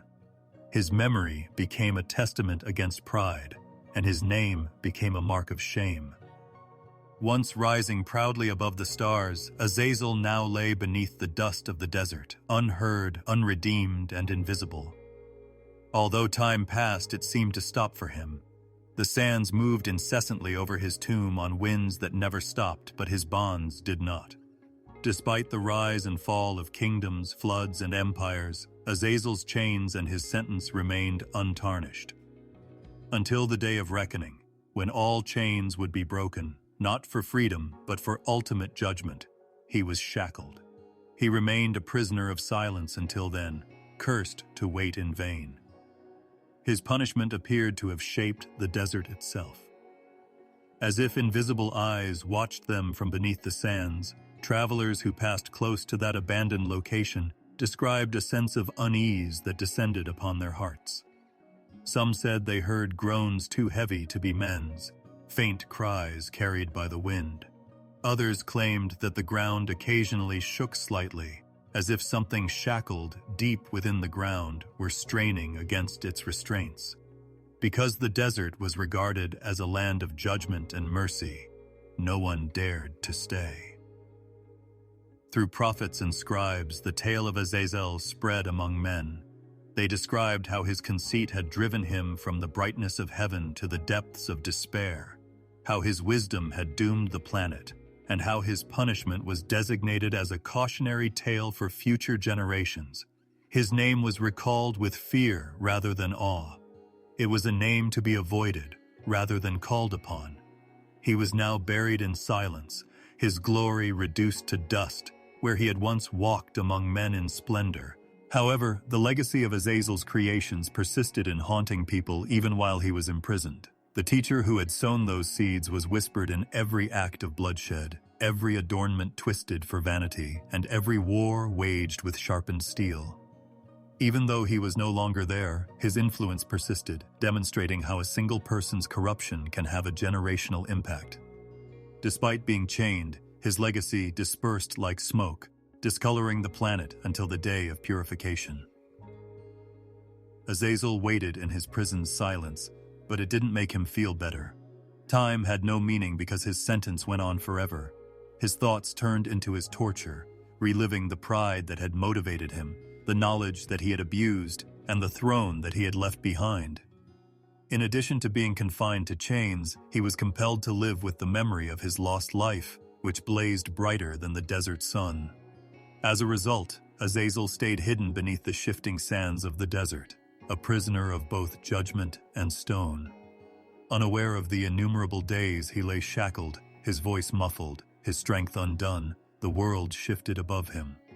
Until the heavens themselves proclaimed the end of everything, his fate was set, his punishment would never end, and his chains would remain in place.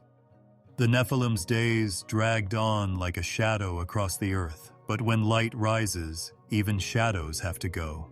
The cries of humanity had become a chorus that rose into the heavens every day because their dominion had become so ferocious and all-consuming.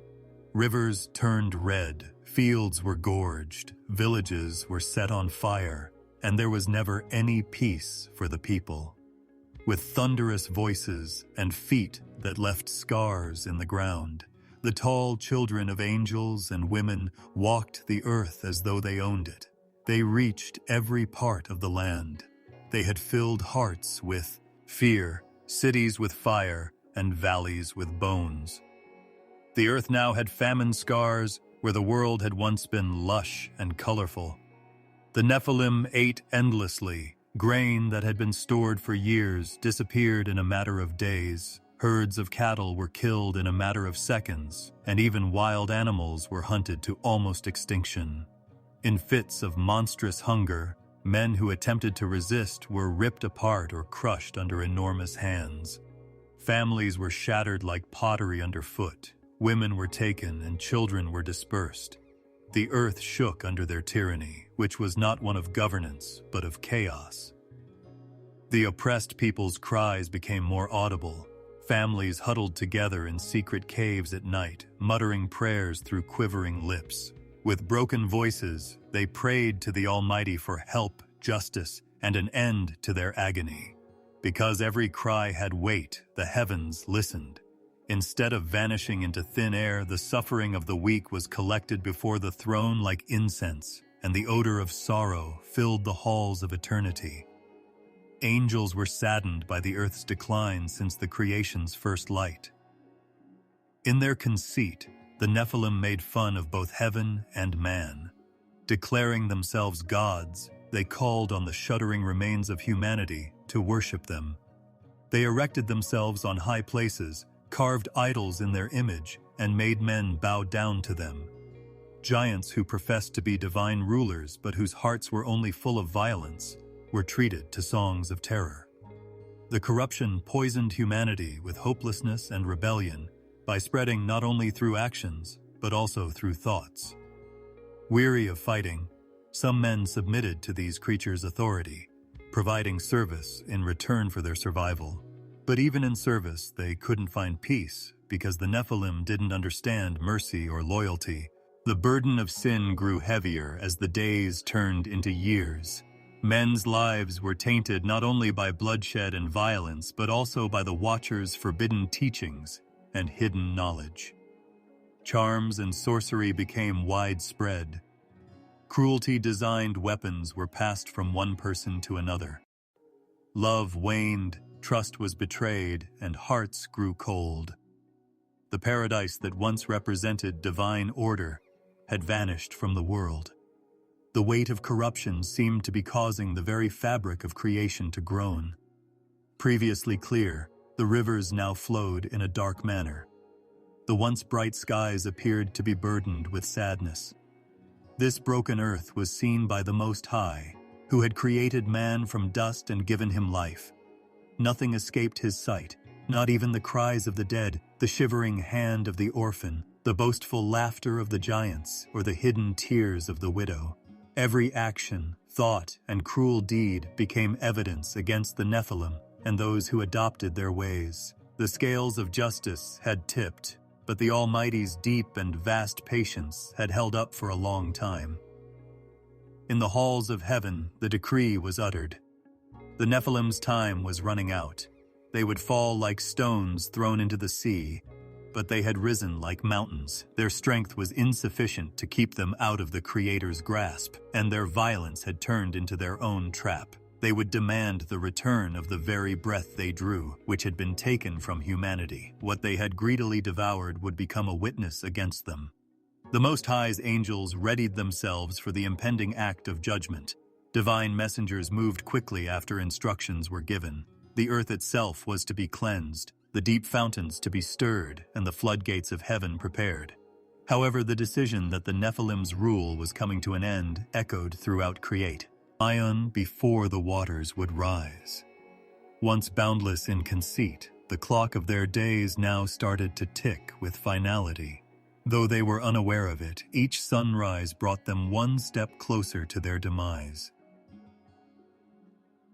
A strange unrest was felt by some of the Nephilim. The earth appeared less supple, the winds colder, and the skies heavier. Crops failed more quickly, animals became restless, and among the dispersed remnants of humanity, rumors of judgment began to circulate. The end was imminent, prophets said in shaky voices, and the Almighty would not permit evil to rule forever. The loud voices of the Nephilim echoed in mockery as they laughed. They asserted that they were eternal and exempt from the will of heaven. However, their laughter only served to highlight their pride's blindness. The few righteous people were gathered in secret locations in the meantime and instructed to get ready for what lay ahead. Noah was one of them, a man whose heart, in the midst of the ruin, remained pure. He was selected to carry the human seed through the raging storm. He received the warning, and it was through him that humanity's hope would endure. Noah built a vessel as directed by the voice of the Almighty while working in silence while the Nephilim carried on with their feasts of destruction. Though few realized what it meant, every blow of his hammer resounded like a prophecy, announcing that the end was imminent. Blinded by their own strength, the Nephilim disregarded the warnings. They ridiculed Noah's faith and laughed when they saw his work, calling it foolish. However, as the giants continued to be consumed by their pride and hunger, the wood rose plank by plank, forming into a vessel of survival. Their days were numbered, but they feasted as though they had all of eternity. The earth had time to hear the warning, because the Almighty's decree was measured rather than postposed. Ned. The sky awoke with excitement. The angels who had restrained the onlookers watched, waiting for the flood to start. All of humanity's cries, the earth's corruption, and the Nephilim's violence had reached their climax. The sentence was sealed, the vessel was ready, and the measure was finished. As if waiting for God's hand to move, the entire world held its breath. Thus, it was decided that the Nephilim's time was over. It would wash away their strength, their hunger, their thrones of fear. The weight of water would cause what they had constructed on blood to collapse. The rising flood would drown out their voices, which were once louder than storms. With the Creator's will, not theirs, the age of their fear was coming to an end. The memory of their rule would soon be buried beneath the waters of judgment, and the earth, which had been shattered by their brutality, would be purified. One man walked in silent obedience in the middle of a corrupted world where violence had become the language of men and giants. Noah was his name. Noah refused to partake in his generation's sins, lifting his heart toward the Almighty as the earth moaned under the weight of bloodshed. His actions were a testament, his life a prayer, and his quiet was more potent than the cries of the wicked. At a time when most had extinguished their light, he still carried the spark of righteousness, and the heavens looked upon him favorably. A voice, not from the earth, but from eternity, rose into this hush. When Noah heard his name called, he shuddered because he knew it was not an earthly call. When the Almighty spoke, his words were filled with both sorrow and condemnation. The once harmonious and lovely world had been tainted. The Nephilim had transformed creation into a terrifying place. The Watchers had disseminated knowledge that was forbidden, and men had abandoned their Creator. The cries of the innocent had reached the throne, and every human thought was twisted toward evil. Noah heard the announcement that all flesh had perished before God. Mercy, however, arose within this judgment. Noah was assured that he would be spared for the benefit of humanity's future, as well as for his own sake. A remnant would endure through him, a seed preserved to carry on the human story. He received precise instructions from the voice of the Almighty. He was to construct a ship, a massive ark, using divine authority rather than human wisdom.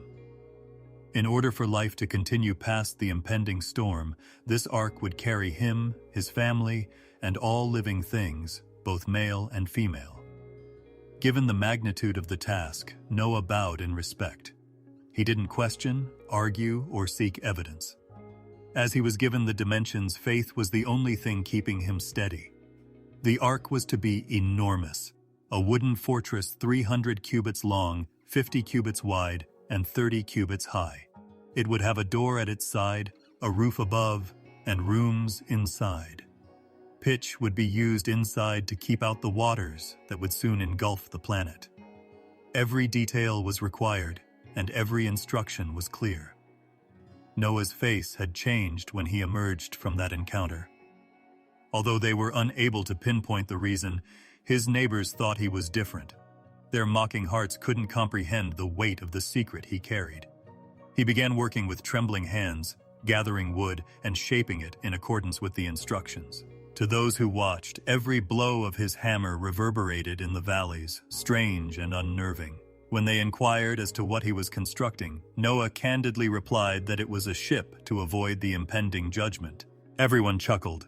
Claiming that the skies had never broken with such rain and never would, they mocked him and called him a fool.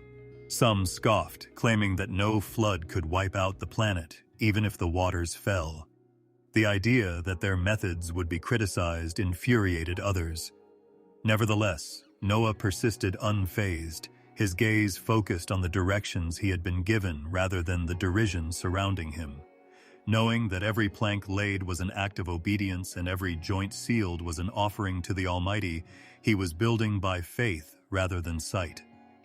He spoke too as Noah worked. He forewarned the populace of what lay ahead.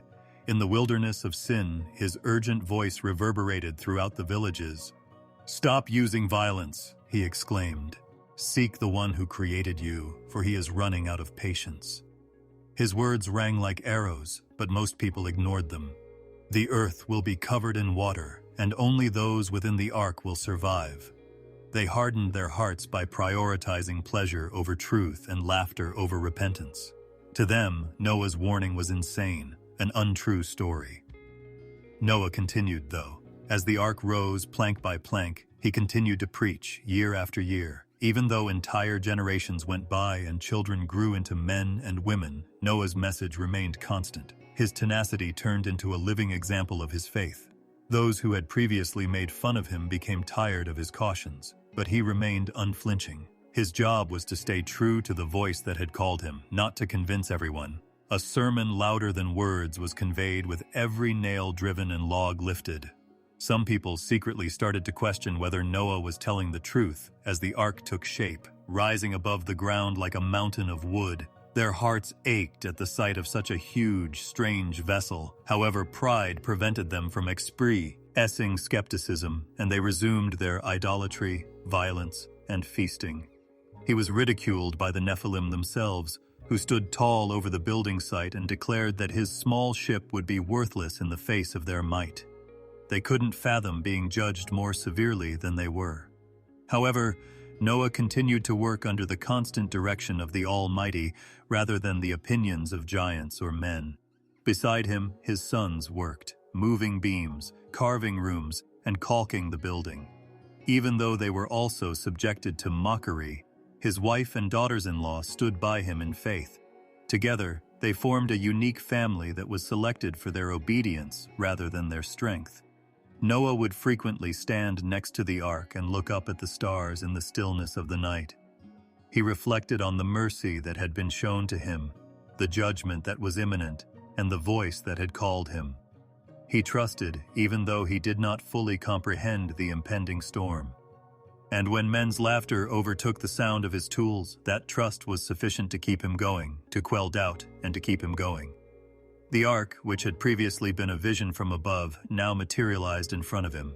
It came to represent both destruction and salvation, wrath and mercy. It was madness to those who looked upon it with contempt. It was hope for Noah and his family. Each beam served as a reminder that the Almighty is ever present, hears the cries of the oppressed, and responds with both justice and deliverance. As the years went by, the ark continued to grow. Noah continued to work, and the world continued to make fun of him. The ship was ready against the horizon by the time its last plank was set, a response to the impending judgment. Even though the earth remained dry, giants roared, and men laughed, Noah knew that the Almighty's word would not pause.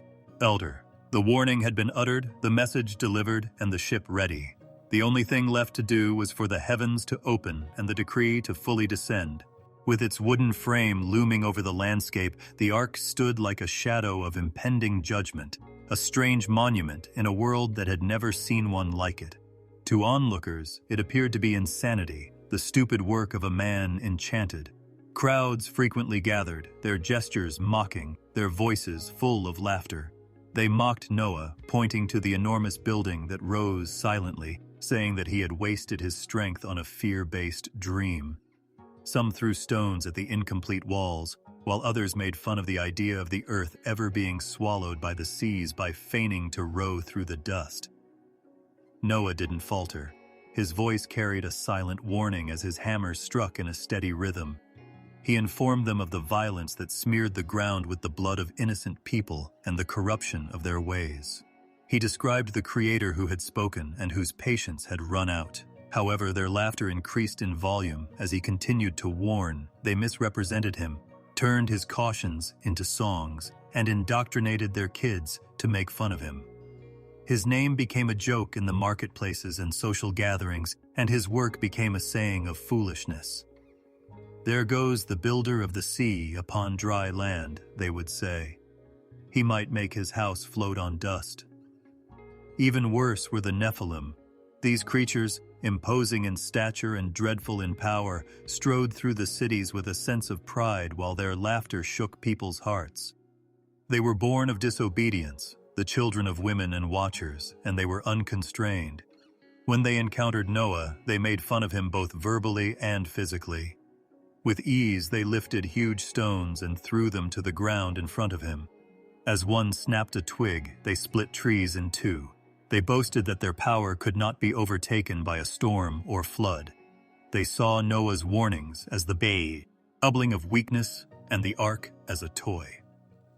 Noah persisted. Even though he was small in comparison to them, his words were powerful. "You won't be saved by strength," he said. "Power and height will not be respected by the flood." They mocked him and occasionally surrounded him, threatening to destroy his creation, saying, "The hand of God is stronger than giants." But they were held back by something invisible. Despite the violence burning in their hearts, they were unable to touch him or his ship. They were held back as if by an unseen barrier, and even though they made fun of him more to hide their discomfort, they knew that the man they made fun of was protected by some force outside of them. The populace became more daring in their derision after witnessing the Nephilim's disdain. At the perimeter of Noah's workplace, they hosted feasts, consuming food and beverages while mocking his cautions. The sound of his labor was muffled by the beating of drums throughout the night. Men and women shouted that no storm would stop them from dancing in defiance. They believed that the power of their false gods would protect them from whatever disaster Noah foretold. So they erected idols and invoked the fallen watchers for blessings. The ark expanded over the years, its chambers taking shape and its massive walls growing higher. As each step was finished, the derision grew more intense. People claimed that Noah's insanity was demonstrated by the ark itself, since who could spend decades creating something that no one needed? After the elder generation died, the laughter was carried on by their offspring. They refused to believe, despite the fact that the enormous vessel was complete, sealed, and towering. They saw it as nothing more than a tale to terrify kids and the monument of one man's delusion. Noah patiently endured their mockery because he was focused on the order he had been given. Their jeers did not break him, nor did their laughter influence him. However, his heart was heavy when the world became quiet and the night grew still. For those who chuckled as though judgment were a farce, he prayed. He wept for the children raised in violence, for the men who shed innocent blood, for the women who followed after idols. Despite his strong compassion, he was aware of their hardened hearts. When the ark was finished, the Nephilim made the decision to demonstrate their strength once more. With their imposing shapes blotting out the horizon, they gathered in large numbers and declared that they would demolish Noah's creation in a single night. They raised their weapons, forged from the knowledge Azazel had forbidden them, and pounded the earth. They did not, however, venture into the shadow of the ship despite their roar. They were held back by an invisible force, as if the ark itself were covered in divine fire. Sparks flew as their weapons clashed with the stone, but none made contact with the ship. Their rage only made men laugh more because they believed Noah was lucky to be safe, not realizing it was the hand of heaven watching over him. Storytellers in the villages turned Noah's words into humorous tales. They claimed that the old man had gone insane from too much solitude and had constructed a wooden mountain to hide from the giant's shadows. Despite the fact that no such thing had ever been observed, they claimed he had a dream in which waters were falling from the sky. They chuckled that since they could scale mountains higher than the ship's roof, his vessel would be useless even if the earth were washed. Their pride sealed their doom, and their reasoning was blind. Noah's message, however, remained unwavering. As he worked, he continued to speak, ill them to repentance, and urge them to refrain from using violence. He talked about waiting for mercy and the possibility of survival if they would just pay attention. But their feasts silenced his warnings, and their laughter drowned his voice. With their massive bodies, the Nephilim strode across the land, inspiring the populace to rebel. They declared, "We will stand above a flood if it occurs. We will lift the judgment if it falls. Nothing can defeat us." Their arrogance prevented them from seeing that no amount of physical prowess, height, or steel weaponry could override the Almighty's decree. Thus the days went by as Noah built and warned, the populace laughed and feasted, and the Nephilim boasted of their prowess. A silent testament to God's patience, the ark towered over them all. The skies, however, held their breath, anticipating the first drop to fall despite their mockery. Finally, the ship was in its complete shape, rising against the skyline like a mountain of wood chiseled by invisible hands. It had reached this point of completion after decades of labor, perspiration, and mockery.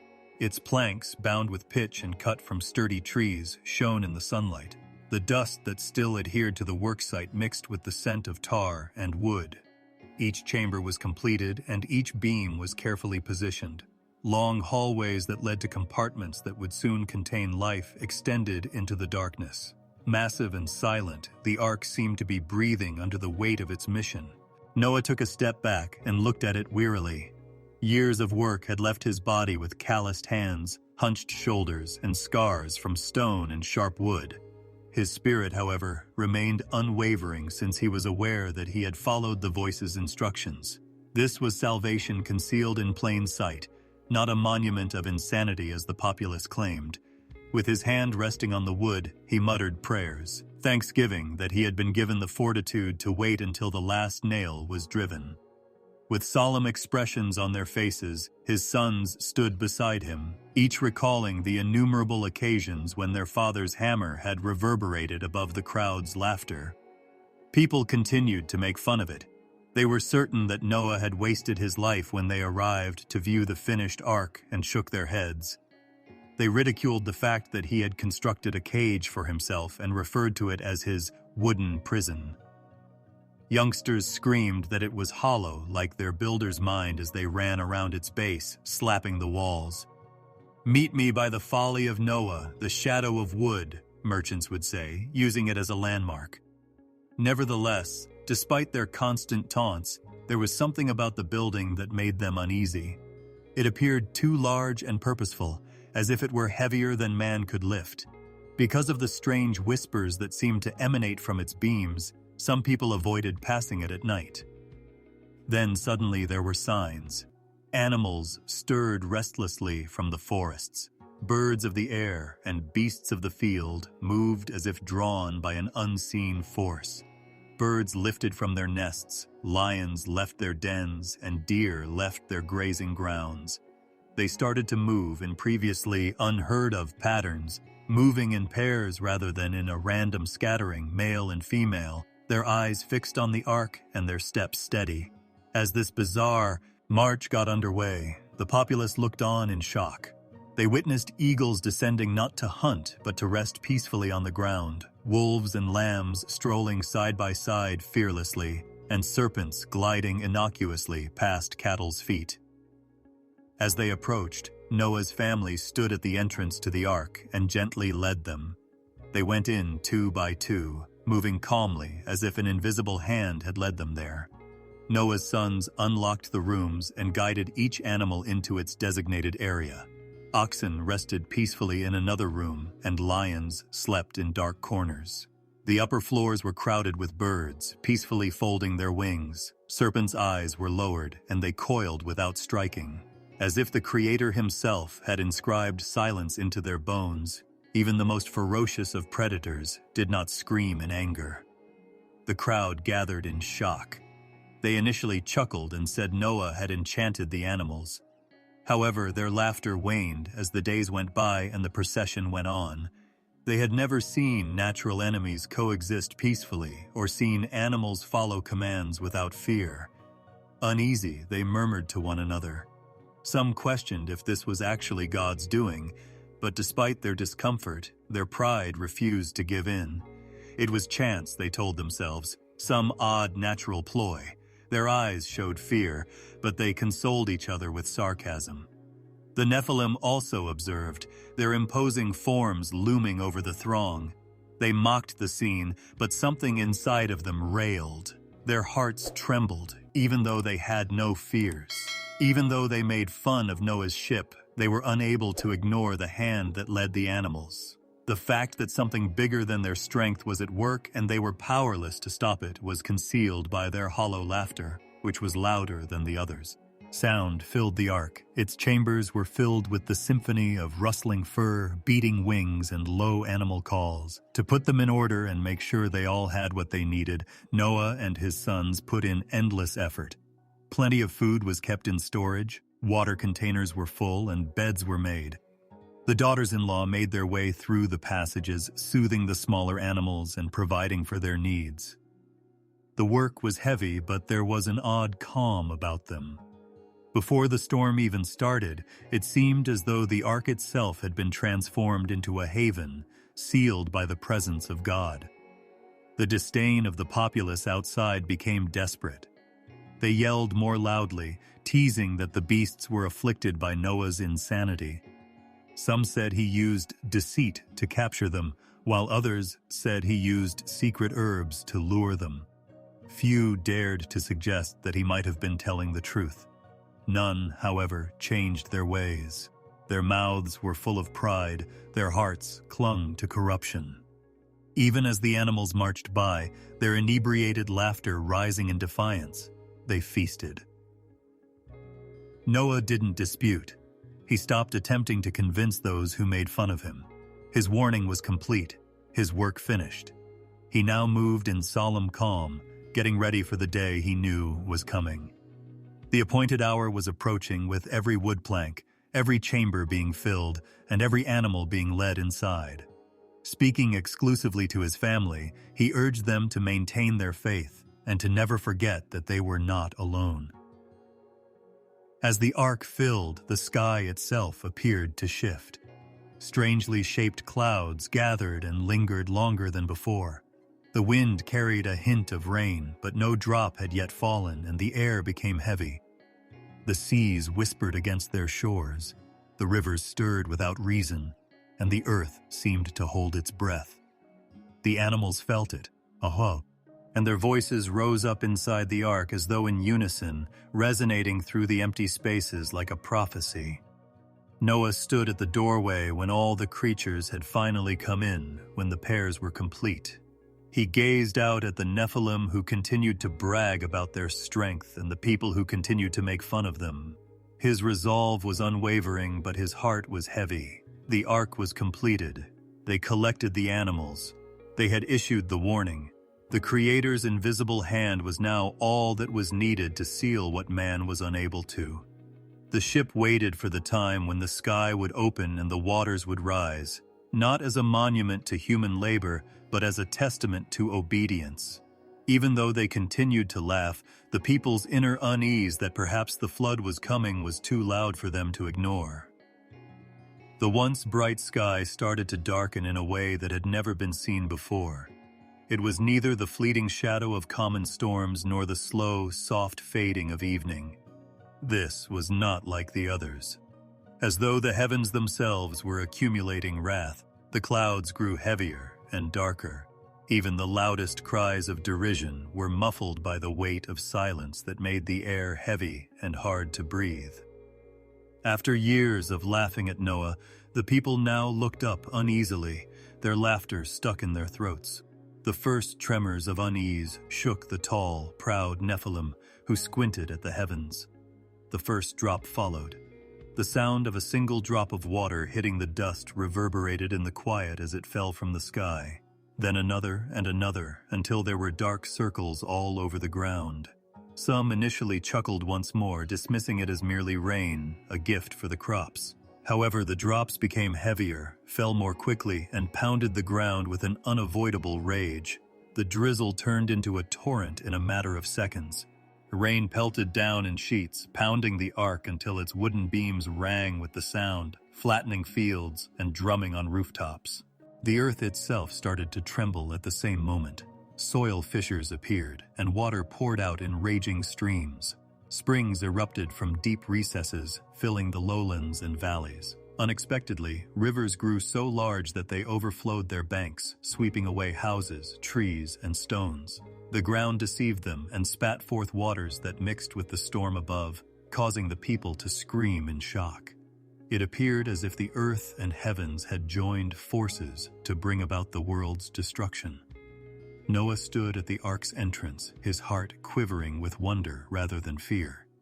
He had anticipated this day, but it was unthinkable to be present. As though they too sensed the world breaking, the animals inside awoke uneasily, raising their voices in a chorus of roars, cries, and beating wings. His family huddled together, their eyes wide, their faces white, as they realized that the warning had come true. Behind them, the ark's chambers throbbed with the life entrusted to them, serving as a reminder that mercy had been extended even in the face of wrath. Panic broke out outside. The individuals who had made fun of Noah hurried to the ark and beat on its sides, pleading for entry. Once scornful, their voices now shattered with fear. "Let us in," they sobbed. "Now we trust you. Come to our rescue."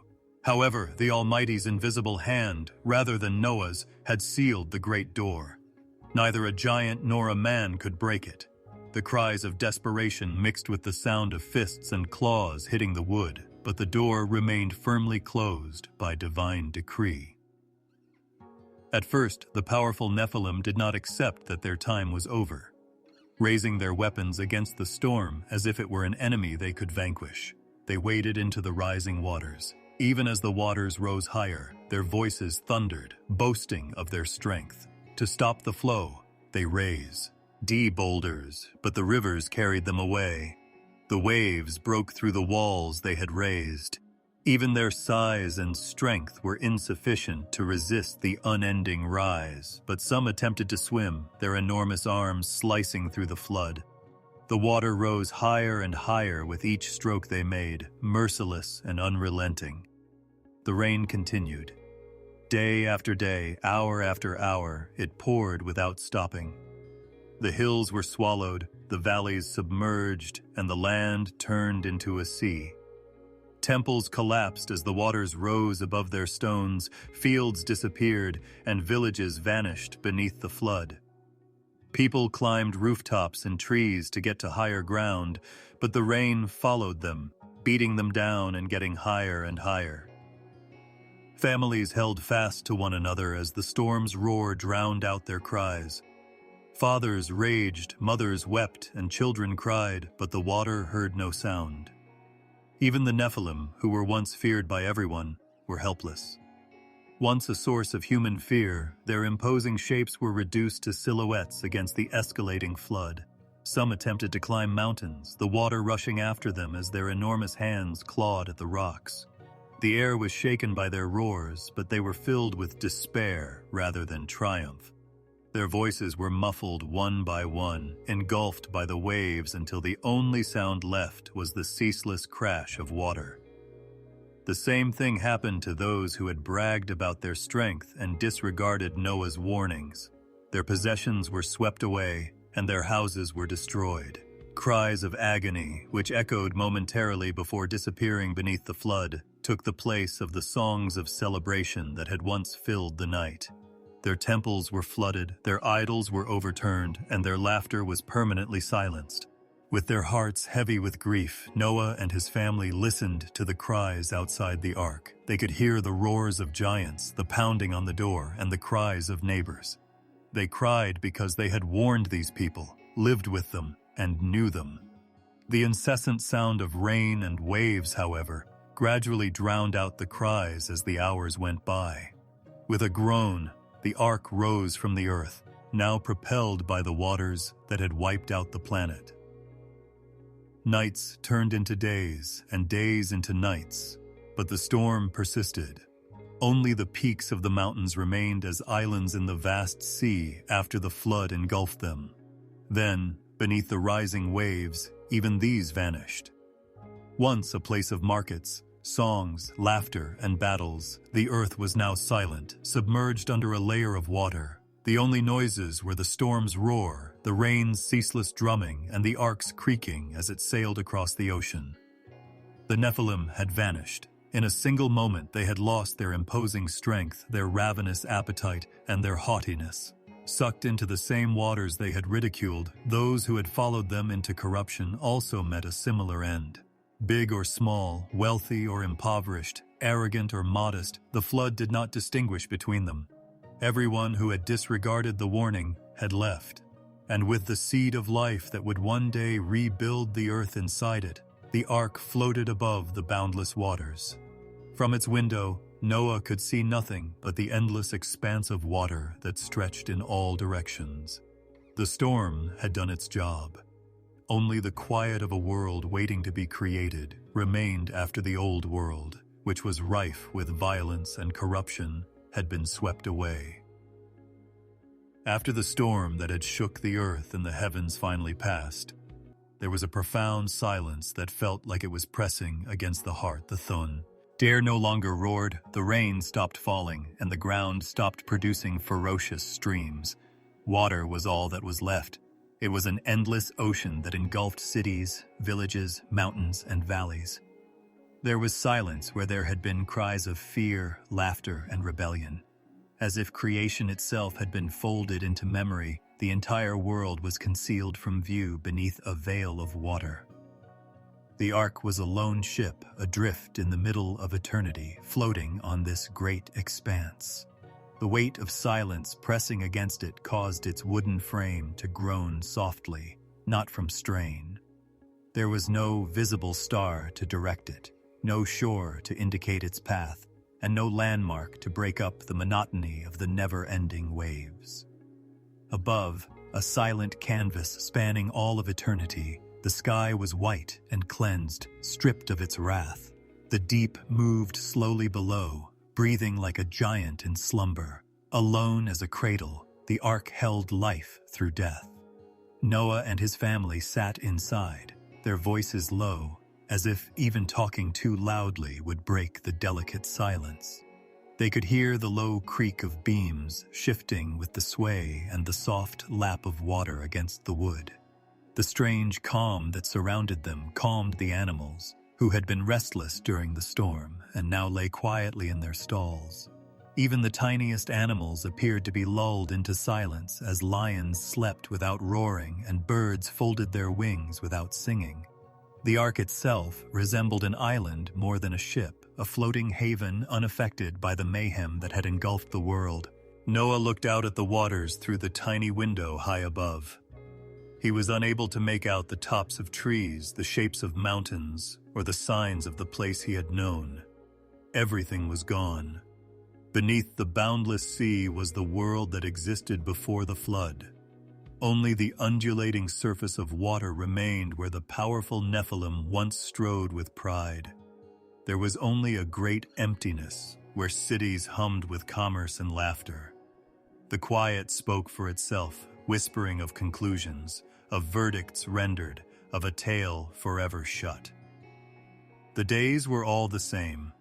The water was painted with gold, crimson, and deep blue by sunrise and sunset, but the scenes remained the same, an endless ocean, a gently rocking ark, and a horizon that never changed.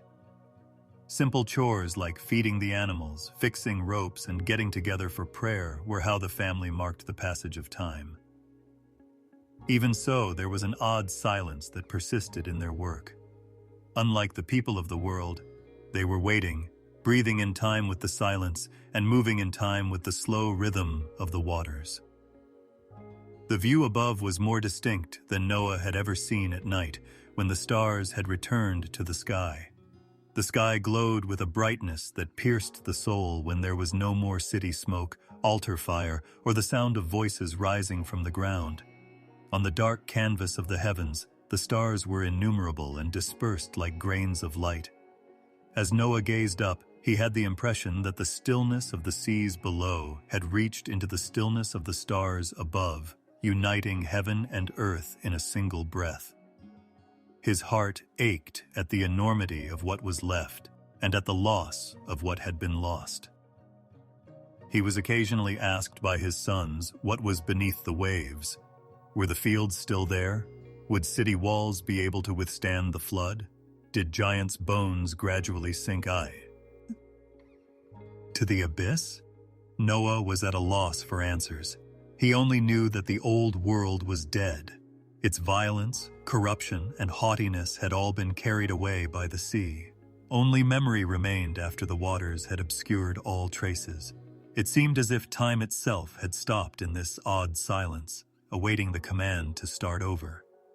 In addition to the waters of judgment, the ark also sailed on the waters of rebirth. Even though it was heavy with grief, it also contained the seed of life to come. The occasional stirring of the creatures within served as a reminder that the earth would not always be arid. A day when land would rise again, when green shoots would pierce the soil, and when rivers would flow gently rather than furiously was hinted at by the breath of animals, the warmth of their bodies, and the soft rustle of wings. But everything was waiting for now. Noah occasionally pictured the voices of people who used to fill the earth with noise, echoing beneath the waters. He recalled their songs of power, their boasting, and their laughter. He considered the Nephilim, whose hefty footsteps trembled the earth and whose ravenous appetite ate up the land. However, he came to the realization that those voices were only shadows in his mind during the ensuing silence. Only silence remained after the sea engulfed them. The silence was both reassuring and unsettling, because it made him think about the fine line that separates mercy and judgment, life and death. The ark floated day after day on invisible currents. It did not know where it was going, but it was grasped firmly, as if the hand that closed its door also directed it. Living in that trust, Noah and his family gave themselves over to the quiet, to the anticipation, to the hope that the waters would eventually give way. While the outside world had come to an end, a fresh start was being preserved inside the ark. Quiet. Lie patiently and without hurry. The quiet between chapters was a pause, a breath, not a void. The earth was covered by the waters, but they also made it cleaner.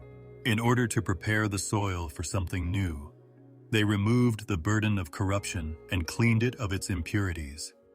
Even though Noah could not yet see what was ahead, he could sense it in the stillness that surrounded them and in the ark's steady rocking. In the silence, something was being written that would influence the future of the world. Thus, the ark continued to float, a solitary ship in an unending ocean, encircled by a quiet that was more profound than words. The ancient world's ruins were located beneath the seas. The sky, vast and eternal, stretched above them. The ark, which contained the brittle hope of tomorrow, drifted silently between the two. Days turned into weeks and weeks into months until the seemingly endless silence started to shift. The waters appeared to settle, their surface calmer, their rhythm gentler. The ark no longer rocked restlessly. As the sun rose one morning, Noah became aware of a change. The horizon didn't appear to go on forever. The land was stirring somewhere beneath the waves.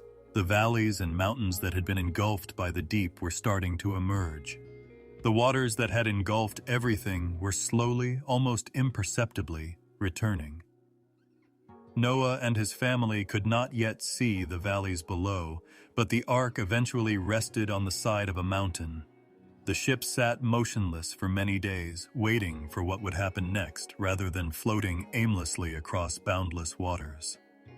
Unable to locate dry land, Noah sent out a raven, which circled the skies before returning. Later, he sent a dove, which also returned with its beak empty and its wings exhausted. But hope quietly sprouted with every effort, like a seed pushing through the ground. Then came the day the dove came back with a tea. any olive leaf in its beak, a brittle indication that life had endured and that the earth was getting ready to breathe once more. The air that rushed in when the ark's doors were finally opened smelled different, softer, and cleaner, as if the entire planet had been cleansed and revitalized. Noah stepped out with his family, their feet touching solid ground after so long upon the waters. The land lay bare and open all around them, bearing both the promise of the future and the memory of what had been lost. The soil was damp and new underfoot, the rivers carved out new roots, and the mountains stood tall and silent. It was a reborn world, awaiting the resurgence of voices. As if led by invisible hands, the animals trailed behind, each kind entering the open space in pairs. With fresh vitality, deer bounded into the valleys, birds soared into the sky, and lions padded softly into the grasslands. Like a long, slumbering old friend, the earth welcomed them. Each sound was like the opening notes of a new song, the rustle of leaves, the low cry of creatures, the flap of wings. The music of life starting over broke the silence of judgment. On the new ground, Noah collected stones and constructed an altar. With hands trembling from awe and gratitude, he lifted a sacrifice of thanksgiving. Smoke swirled upward and vanished into the heavens, rising softly into the clear sky. The sacrifice was made for the one who had kept the ark upright, who had remembered them during the flood, and who had written a new beginning for the earth, not for himself or the family that had survived.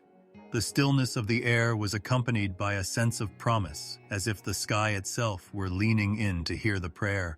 Then the sign came up. The sky was covered in a bow of colors that arched from one horizon to the next. Its hues were brighter than any Noah had ever seen, and its brilliance shimmered against the pale clouds. It was more than just the light after rain. It was a reminder etched in the heavens, written with light itself rather than ink. The rainbow served as a covenant, a divine assurance that the earth would never be completely submerged by the seas again, and that such widespread devastation would never occur again. It was a gift to Noah and his family, as well as to all future generations. The family stood together, staring up at the sky, the colors reflected in their eyes. They were aware that what they were seeing was mercy extended across the sky, not just beauty. Every hue appeared to have a distinct voice. Yellow represented the warmth of fresh starts, blue the serenity of the now receding waters, green the rebirth of the earth, and red the extinguished fire of justice. It seemed as though the sky itself was speaking in hues, recounting the tale of the past judgment and the enduring hope. The children of Noah's sons gazed at the bow with wide eyes and hearts full of awe that they were unable to express. Long after the memory of the flood subsided, they would continue to grow, tell this story, and the rainbow would serve as a reminder. The promise that life would not be wiped out in this manner would be reaffirmed each time the rains fell, and fear would resurface in the hearts of those who remembered the deep waters. Even though it was silent, the earth appeared to react to the promise. Fresh green shoots appeared in the soil, grass emerged from the soggy ground, and flowers unfurled their hues like a bow reflected in the sky. Streams flowed peacefully, without violence, down the sides of mountains, filling valleys with pure water. As if in awe, trees rooted themselves once more and raised their branches. The covenant above them seemed to be echoed in every aspect of creation. As Noah watched, his heart grew. He recalled the agony of the flood, the cries that once echoed through the earth, and the unending quiet of the seas. But he realized that mercy was etched into the very fabric of creation here, beneath the arc of colors. In addition to symbolizing that something would never happen again, the rainbow served as a reminder that God never forgets his people, even in the face of apparent despair. It was a representation of loyalty that transcended time, a bridge of color connecting heaven and earth. Noah and his family remained grounded in the moment as the bow softly vanished into the sky, leaving only the memory of its splendor. The clean, waiting world was spread out in front of them. They would refill the earth, plant, and construct. To ensure that the bow would never be forgotten, they would, above all, preserve the memory of this covenant by passing it on to their offspring and their offspring's offspring. After the rain, every generation would gaze up at the sky, recalling the waters that once enveloped the planet and the assurance that they would never rise in such wrath again. A monument to survival, the ark stood quietly in the distance, weathered but sturdy. The covenant was still woven into the fabric of the earth and sky, even though the rainbow above had passed. The sound of life, children's laughter, the low cries of animals, and the whisper of wind through new leaves had replaced the flood's silence. A new chapter had begun, one that was characterized by mercy shining in the sky in various colors rather than by judgment. Their breath was gone, but a remnant of the powerful ones remained when the land was engulfed by the waters and their bodies were submerged under the flood. Despite being born of flesh and being impacted by the Watcher's fire, the Nephilim were not like other men. Their spirits were neither gathered into rest nor welcomed into peace, but their bodies died in the waves like everyone else's. They were never completely of heaven, so the heavens refused to claim them. They were too discolored to find peace in the dust, so the earth would not hold them. Thus they lingered, restless, straying between worlds, voices without bodies, shadows without form. As the waters roared, the ark sailed above them, bearing the family that had been selected to start over. The cries of the drowned subsided into silence beneath those waters, but the giants' spirits persisted. They carried the memory of their immense strength and corruption with them as they rose like smoke from ruined flesh and drifted above the waters, invisible yet present. They were condemned to an endless wandering, barred from both judgment and redemption, and denied access to the gates of rest. Their presence persisted after the earth dried up and the flood subsided. Their bodies had been removed from the world, but their echoes could still be heard in the air. These were hungry, restless shadows, not kind spirits looking for light. They were unable to satiate their desire because they were deprived of their flesh. Unseen but palpable, they moved among men, whispering in minds, igniting rage, seducing with lust, and inciting violence in hearts. They now break men from within, influencing their thoughts to be dark, whereas before they had broken the earth with the weight of their strength. Even though Noah's children couldn't see them, they occasionally felt them. Signs of their wandering included a sudden chill in the air, a heavy silence that seemed to settle without cause, and a dream that felt like chains pressing against the chest. Men started to feel that a shadow still moved among them, even though the world had been renewed. The Nephilim spirits couldn't sleep, so they looked for hosts and used people to carry out the corruption they were no longer able to do with their own hands. These restless souls became known as evil spirits, who were born of corruption rather than heaven or earth. They were the descendants of forbidden unions and rebellious children, and they now carried their father's disobedience into invisible worlds. In the past, they had loomed in the sunlight, intimidating men with their size and strength. They now lurked in silence, feared for their invisible hold on the mind and heart.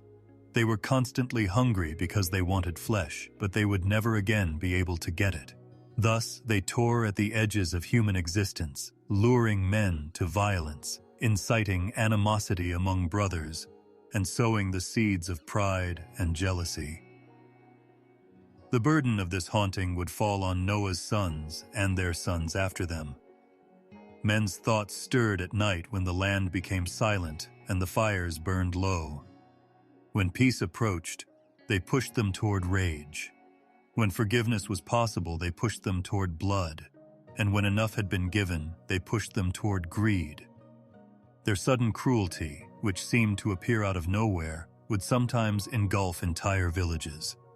These were the marks of the restless Nephilim, spirits bound by their own incessant wandering, rather than by iron. They were unable to manifest in radiant form, unlike angels. They couldn't plant or build like men could. Their corruption spread far beyond what their hands could previously accomplish because they were only able to cling, press, and convince. Once evident in shattered cities and crushed bones, their violence now functions like rot in secret locations, invisible until it devours its victim. Their curse was existence without peace, hunger without fulfillment, and strength without form. They had not received the covenant of mercy that the rainbow had marked on the earth, because neither the angels nor the men counted them. They wandered aimlessly between the two, a lost brood. Therefore, the shadows of the drowned watched, jealous and unrelenting, as men tilled the soil and reared children on the new earth. In an attempt to sway Noah's son's lineage back toward the violence that caused the flood, they forced their will on people. Anger would occasionally rise unbidden in a man sitting by himself with his thoughts in the stillness of the night, like a storm without wind. Even though there were no footprints in the morning, a child may awaken from a nightmare with fear in his eyes and whispers of giants moving across the fields. At times, livestock would panic at nothing and scatter, acting as though they were being chased by invisible predators. According to the elderly, the spirits of the Nephilim who once roamed the earth were still there. They were now whispering on the wind. Shadows. Those who exposed themselves to violence were the ones to whom these spirits clung the most. As if a concealed hand were pressing him further into cruelty, a man who bled blood in anger frequently felt driven toward more. The sounds of wickedness filled the earth once more as entire tribes were subjugated to their lust and greed. Their bodies had been washed away by the flood, but thus, ear influence remained. This haunting served as a warning to humanity that evil persisted even after it was condemned. Waters alone could not destroy it because it resided in the whispers that tempted the heart and in the shadows of choice. Because the ark had carried the family that had escaped their fate, the wandering spirits hated it. Since the rainbow was a symbol of mercy that excluded them, they hated it. They hated the new vineyards and the peaceful fields above all, because they reminded them of what had been restored while they were still restless.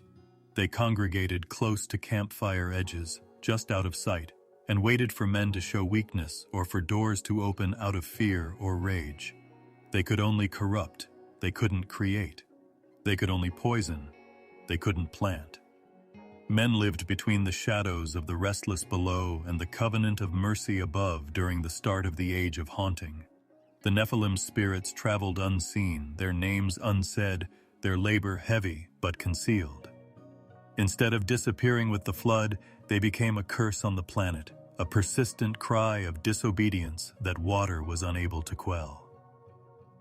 Even as the ages go by, stories endure, and men's hearts are touched by the memory of the past. Even after the earth had been destroyed by the flood and Noah's descendants had been given a fresh start, rumors of the former world continued to circulate through the generations like smoke. Survivors' children started spending nights sitting around fires, looking at the stars and talking about what their dads had heard or seen. Recalling the giants, those tall creatures who once roamed the land, made some voices shudder. Others talked about the Watchers, the bright ones who came down from the sky with strength and wisdom that no man could have learned on his own. Their memory lived on in the minds of those who walked on the renewed earth. Despite the fact that their bodies had been condemned and bound, there was awe and fear in the tales that were passed down orally.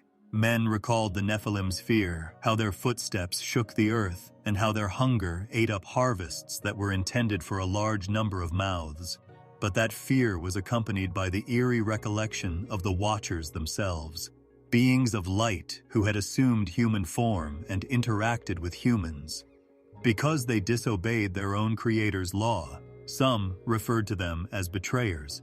Others, however, spoke with a sense of longing, as if the Watchers' proximity had offered humanity a taste of something more than dust, something bright that they were unable to let go of. Sons were told by their fathers about the great oath that Semjaza and his friends took when they pledged to descend and bind themselves to men's daughters. Mothers told their daughters about Azazel, who taught women to paint their eyes with earthly colors and men how to forge weapons. Because these teachings brought death and destruction, some people recalled them with rage. Others talked with interest, as if such secrets were still blazing in people's hearts like forbidden fire. In this way, the memory of the lost angels persisted even as the earth started over. Villages started designating specific locations as cursed, stating that the Watchers had once walked there. It was rumored that their meeting would take place on a hill where odd stones protruded. People were afraid of a deep cavern because they thought it was where fallen ones had hidden.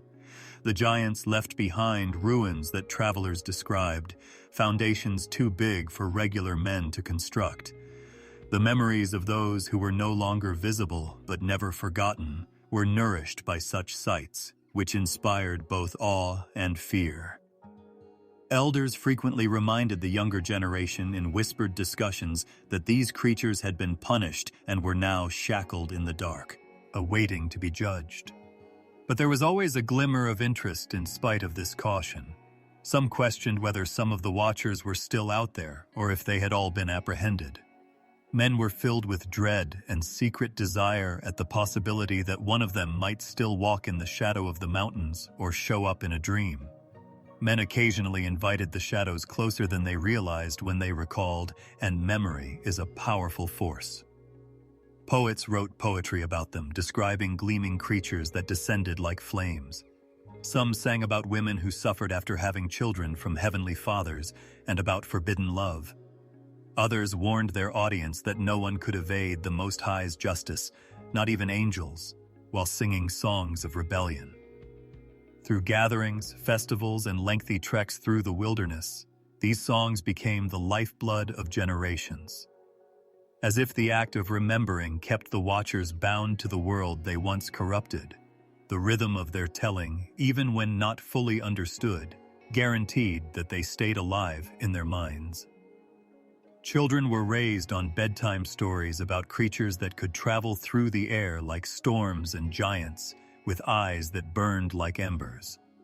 Others were told in hushed awe, as though uttering their names offered a glimpse into mysteries too great for human comprehension, while others were told to scare them into obedience. Behave, or the shadows of the Watchers will find you. The distinction between fascination and fear was hazy in each telling. Men had a hard time letting go of things that had once been among them, and the forbidden always had its own charm. Men started giving these creatures new names as the generations went by. Some places remembered them as demons, while others remembered them as gods.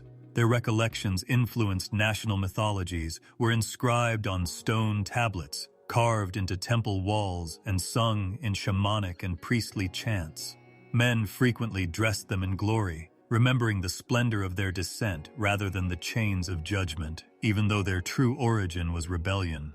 Memory had the power to soften, distort, and reinterpret even the most horrific realities. Occasionally, while working their fields, farmers would stop and gaze up at the sky, recalling the Watchers who had taught humanity how to read the stars. As they sharpened their weapons, warriors remembered that Azazel was the one who had imparted this knowledge. They thanked him for the strength that steel offered, but they also feared the curse that followed him. The forbidden arts taught by those lost angels were frequently recalled by women who decorated themselves with paint and beads. As a result, humanity preserved its memory in innumerable small ways through everyday deeds and words, both pure and tainted. These tales made sure that men would never forget the events leading up to the flood. They felt their weight in the world's memory, even though they were unable to see the Watchers with their own eyes. By recounting and rewriting the stories, each generation made sure that the lost angels would never be forgotten in human history. Under starry skies, in firelight circles, their names were muttered, their actions remembered, and their cautions repeated. Although they had been shackled, they were still free in people's hearts. Therefore, humanity carried the shadow of remembrance with it, even in a world that had been renewed. Although the Watchers were no longer on the earth, they continued to exist in song, stories, whispered caution, and forbidden adoration. Like a river, memory carried them through the ages, preserving the eerie beauty of their descent as well as the terror of their rebellion. In this way, the lost angels remained among men, not in physical form, but in the words, desires, and anxieties that persisted. The sacred writings of various peoples started to take shape long after the flood had passed from memory and generations had established new nations on the planet. Tales of angels, prophets, and God's interactions with humans were collected and recorded. However, not all books were passed down to succeeding believers, and not all scrolls survived in the same manner. One ancient tradition, a compilation that became known as the Ethiopian Bible, was more preserved than the others. It contained texts that other societies had forgotten, texts that described the giants, the watchers, and the secret narrative that predated the actual start of Genesis. The Ethiopian tradition preserved light that others let go, much like a lamp in a pitch-black cave.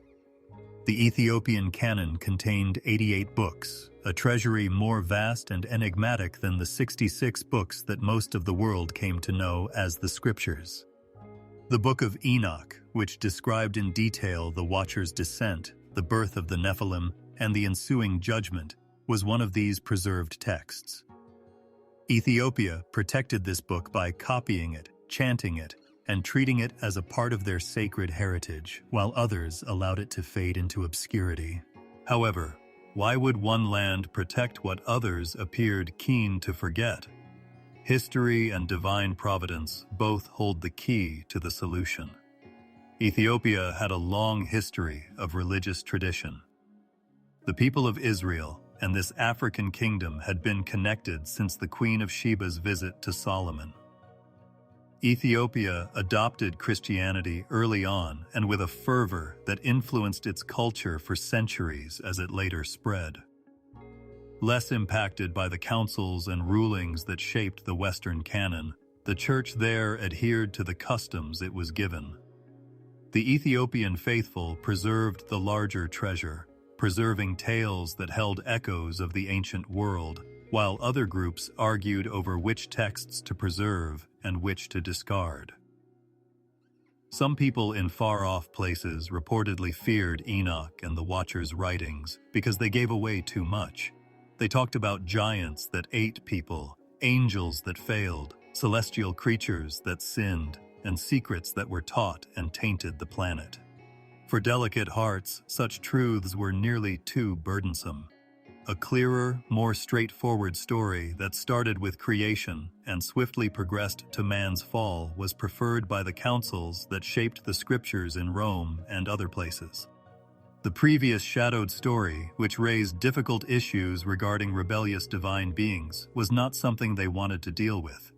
But there was no such silencing in Ethiopia. The stories were preserved by the local church, which read them as a part of the sacred record of God's interactions with both humans and angels. They held that the warnings contained in Enoch's words were intended for all generations and that his visions were too significant to lose.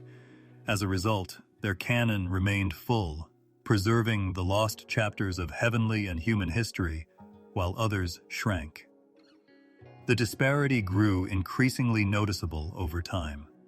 Believers in Europe, and much of the Middle East grew up without ever knowing the names of the Watchers, reading about Semjaza or Azazel, or witnessing the creation of the Nephilim in detail.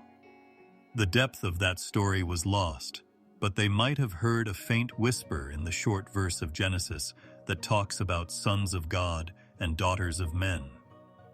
The complete story, however, continued to be told in Ethiopia in lengthy passages that were replete with the authority of ancient voices. Later centuries scholars would be amazed by this discrepancy. How was it possible for one tradition to hold on to what the others had lost? As they studied Ethiopian manuscripts, they were astounded that texts that were only found in fragments or in forgotten translations elsewhere had survived. Some claimed it was random, a question of independence and seclusion. Others thought it was providence, that God had selected Ethiopia to protect a secret testimony until the world was ready to remember. Ethiopia also gained a distinct identity as a result of this preservation.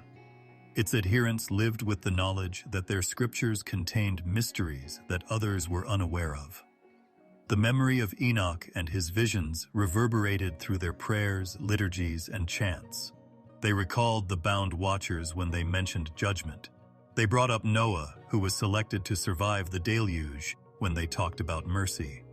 Their faith, which was unaffected by the silences that had spread elsewhere, was based on the entirety of the old tale. These texts have vanished from other Bibles for a variety of reasons, including councils, translations, and changing opinions about what should be included. Some people thought the Book of Enoch was too weird, too full of angelic and celestial imagery, and too near to mystery. Others were concerned that men might misinterpret it and turn its meaning into superstition. His anxieties eventually became decisions, and the book was put aside. However, once a book is put aside, it is rarely brought back, and as a result, a large portion of the world forgot for centuries. The memory, however, never completely vanished. Other ancient authors mentioned Enoch, cited him, and even paid homage to his visions. Echoes of his words can be found in the New Testament itself, indicating that the early Christians were familiar with them. However, as the centuries passed, only Ethiopia retained them completely, much like a guardian of a treasure trove hidden deep in the mountains. Their people listened to the stories being read, their priests meticulously copied the pages, and their culture assimilated the memory that had been lost elsewhere. Ethiopia's Bible and sense of destiny were both influenced by this preservation. They believed they had been chosen to protect what others had left behind, given mysteries that still held significance. Because there is a lesson for all generations in the tale of the Watchers. Even the most luminous beings can fall. Rebellion only results in chains, and humanity must cling to the Creator above all else. It is a truth too significant to keep quiet, a warning too potent to ignore. As a result, the Ethiopian Bible became a testament to both the Bible and memory retention. It demonstrated how stories can disappear from the hands of many while surviving in the hands of a select few. It turned out that things that are lost in one location might be kept there, just waiting for the right time to come back. And it demonstrated that the echoes of heaven and its fallen ones persisted even during the protracted quiet following Genesis. Therefore, Ethiopia preserved the 88, whispering still of the Watchers, the giants, and the flood, while a large portion of the world read 66 books and pondered the gaps. Their Bible was deeper and bigger, containing the untold tales of humanity's first conflict with the fallen host of heaven. The lost story in Ethiopia was still alive and waiting to be rediscovered by those who had ears to hear it, even though the rest of the world had forgotten. The narrative that predates Genesis and is preserved in memories and fragments was never intended to be merely a historical account. Within it lies a message that transcends centuries, whispering to each generation about choices, boundaries, and the invisible conflict between light and shadow. It demonstrates that the world is not just made up of men and women who live on the ground. There are also powerful, radiant beings above who have been granted free will. When that freedom was used in harmony with the Creator, it brought wonder. When it was misused, it brought destruction. The observers who departed serve as a reminder that when pride or desire cloud obedience, even glory can falter. The message for humanity is unmistakable. Although we are not alone in the vastness of creation, our journey is distinct and characterized by responsibility. The narrative demonstrates how the angels, beings of light, were made with a specific purpose in mind. They were intended to carry God's commands, stand in adoration, and reflect His majesty. They were never intended to leave their location or to conflate heaven and earth. However, some did. Seeking what was not theirs, they went over the line. Chaos ensued as a result, with giants gobbling up food, knowledge corrupting, and grief engulfing the planet. This tale serves as a warning that limits are in place for our benefit. Humanity has its boundaries, just like the sea has its shore. Angels are not men, and we are not angels. Confusion and suffering result from attempts to remove what God Himself has established. When the onlookers saw beauty and yearned for something that was not theirs, they destroyed both themselves and the people they came into contact with. This serves as a reminder to humans that temptation can manifest itself in a variety of ways, including seemingly innocent things. If it deviates from the order that God has established, what appears to be love or longing may actually be rebellion. This story also teaches humility. Even angels are capable of falling, despite their superior strength, intelligence, and might. Humanity must undoubtedly walk carefully if being so near to heaven could trip. We are weaker, more fragile, yet dearly loved. The fall of the Watchers is like a mirror held up before us, showing that no creature, no matter how mighty, is safe when it departs from obedience. Our safety is not in power, not in beauty, not in knowledge, but in remaining close to the Creator who gives meaning to all things. The tale of Enoch shines in the midst of this. While others fell, Enoch walked with God. Enoch raised himself in silent faith while angels shackled themselves in chains of pride. Instead of reaching for what was prohibited, he was given what was freely available to him. He was brought into God's very presence after listening and obeying. Through Enoch, we witness the path humanity was always meant to take, one of trust, where intimacy with God brings light that no rebellion could ever bring, rather than one of striving for hidden power. Tall and powerful, the Nephilim also impart lessons through their tragic lives. They were the product of an unplanned union and came to represent what occurs when divine order is disregarded. Despite their strength, they turned against the world. They destroyed the very creation they were born into because their hunger was unbridled. They serve as a reminder that power without mercy turns into terror and strength without morality into cruelty. Humanity is cautioned against pursuing greatness at the expense of obedience and against desiring strength apart from the Creator's will. This story also serves as a cautionary tale about knowledge. Men were not prepared to handle the arts that Azazel and his friends taught them, such as creating weapons, enchantments, and forbidden signs.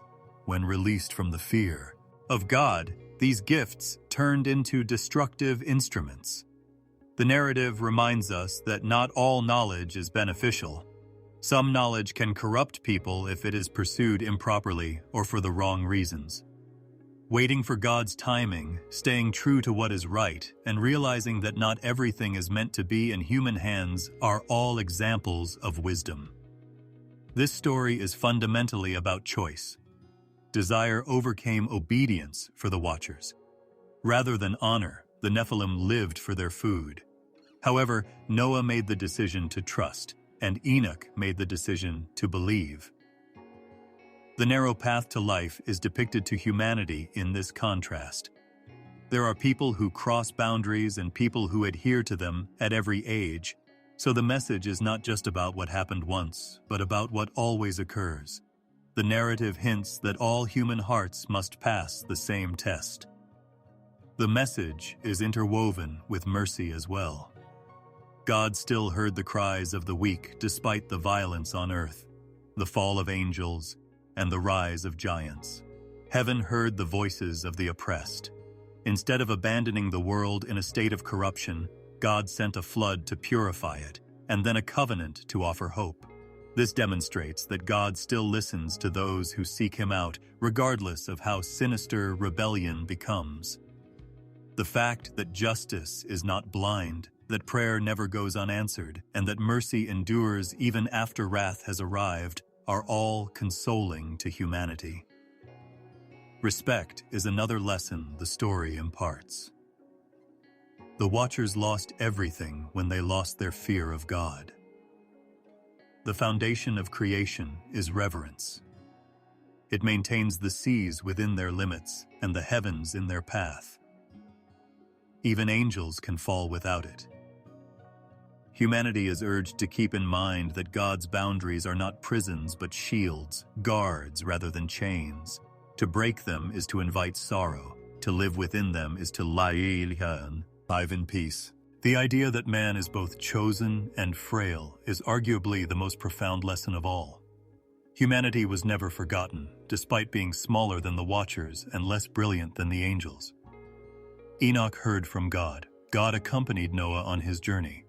Not with the fallen host, but with man, God established a covenant. This demonstrates that the Creator values trust over strength, obedience over might, and love over radiance. It serves as a reminder that despite the temptation to be envious of the angels, humanity has a destiny that even they cannot claim. Therefore, the story that predates Genesis is more than just a tale of giants being devoured and fallen angels. Like a boundary stone, it serves as a reminder to not pursue things that are not rightfully yours, to remember the distinction between heaven and earth, and to avoid becoming blinded by pride. Remember that obedience brings light, while rebellion brings chains, and follow Enoch's example. You should also trust, as Noah did. In order for man to learn and avoid falling as they did, it is a warning etched in the lives of beings much superior to ourselves. Thus, this ancient tale remains motionless. It whispers, it guides, it warns. It tells all listeners to respect the space God has given them, stay on the path that has been provided for them, and keep in mind that boundaries are just love wrapped in a legal framework. They were lost when angels crossed them. Giants were destroyed because they disregarded them. However, even in a world full of darkness, life is found for those who cling to the Creator. Like a river that has flowed through rocks and storms before finding its calm, the story now veers into a softer current. There is only a soft silence as the sounds of floods, angelic cries, and giant voices all fade into the distance. The heart is encouraged to breathe more slowly in this silence, to rest, as if it were under the shade of a large tree. The narrative loses its sense of urgency. After a long journey, it settles like dust, making room for the listener to rest. Our minds may feel overflowing with pictures when we consider the Watchers, Enoch, Noah, and the mysteries of books tucked away in obscure places around the globe. But the soft reality is that each of these pictures is like a lantern set along a walkway. They are there to lead and illuminate the path, step by step, rather than to overwhelm. And now that the lanterns are behind us, the way ahead is open, silent, and motionless. The story can now become ingrained in the listener's soul as well as their mind. Realizing that the cries of the earth, the errors of angels, and the struggles of beings bigger than us are not too distant from our own little lives brings a certain kind of peace. Even though their tale is lengthy and full of fire and thunder, the lessons they impart are only whispered. When the world is quiet and the heart is listening, they arrive in the quiet of the night. In these instances, the story transforms into a mirror in which we subtly see ourselves rather than history or myth. At this point, the mind might wander to a picture of stars strewn all over the sky. Each one shines without haste and with steady patience. They serve as a reminder that even though angels once got lost, the order of heaven endures. The stars are still there. They stay on course, whispering the value of maintaining boundaries in their faithfulness. We feel insignificant but not forgotten as we sit in their light. The silent pounding of every human heart is heard by the same Creator who fixed those stars in place. Slowing down the story makes it sound like a lullaby. The harsh edges of disobedience and condemnation are tempered into teachings that calm rather than terrify. Indeed, there were both great and terrible errors, but there was also mercy. There was anger, to be sure, but there was also listening. The story's stillness is this balance. It teaches us that life is not just about storms, but also about rest, about falling and rising, about sorrow and peace. In particular, the story of Enoch settles like a gentle breeze. He did not fight wars or call down fire. He just walked. He remained near God step by step, breath by breath, until his path ended on earth and began in heaven. That peaceful stroll turns into the very embodiment of peace. The sound of a man's steady, devoted footsteps is what echoes, not the clamor of giants. Thinking of Enoch serves as a reminder that the most sacred journeys are lived in tender intimacy, day by day, rather than in haste or spectacle. Imagining Noah, too, not during the flood or the mayhem, but after the waters had subsided and the air had returned to its original scent, has a certain charm. The ark rested after the dove returned with an olive leaf.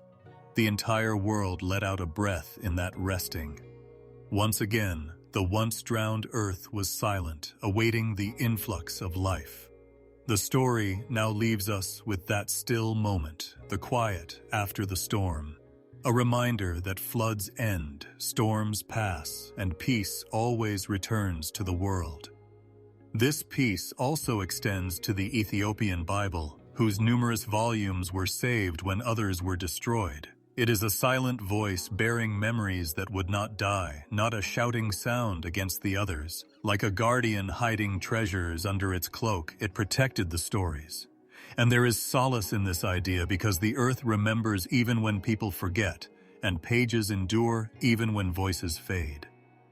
The silence that comes from contemplating, this is the knowledge that nothing genuinely sacred is ever removed.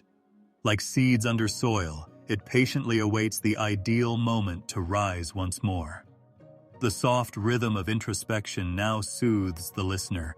Although the story has taken us to great heights and depths, it ends by asking us to take a moment to appreciate the silence around us.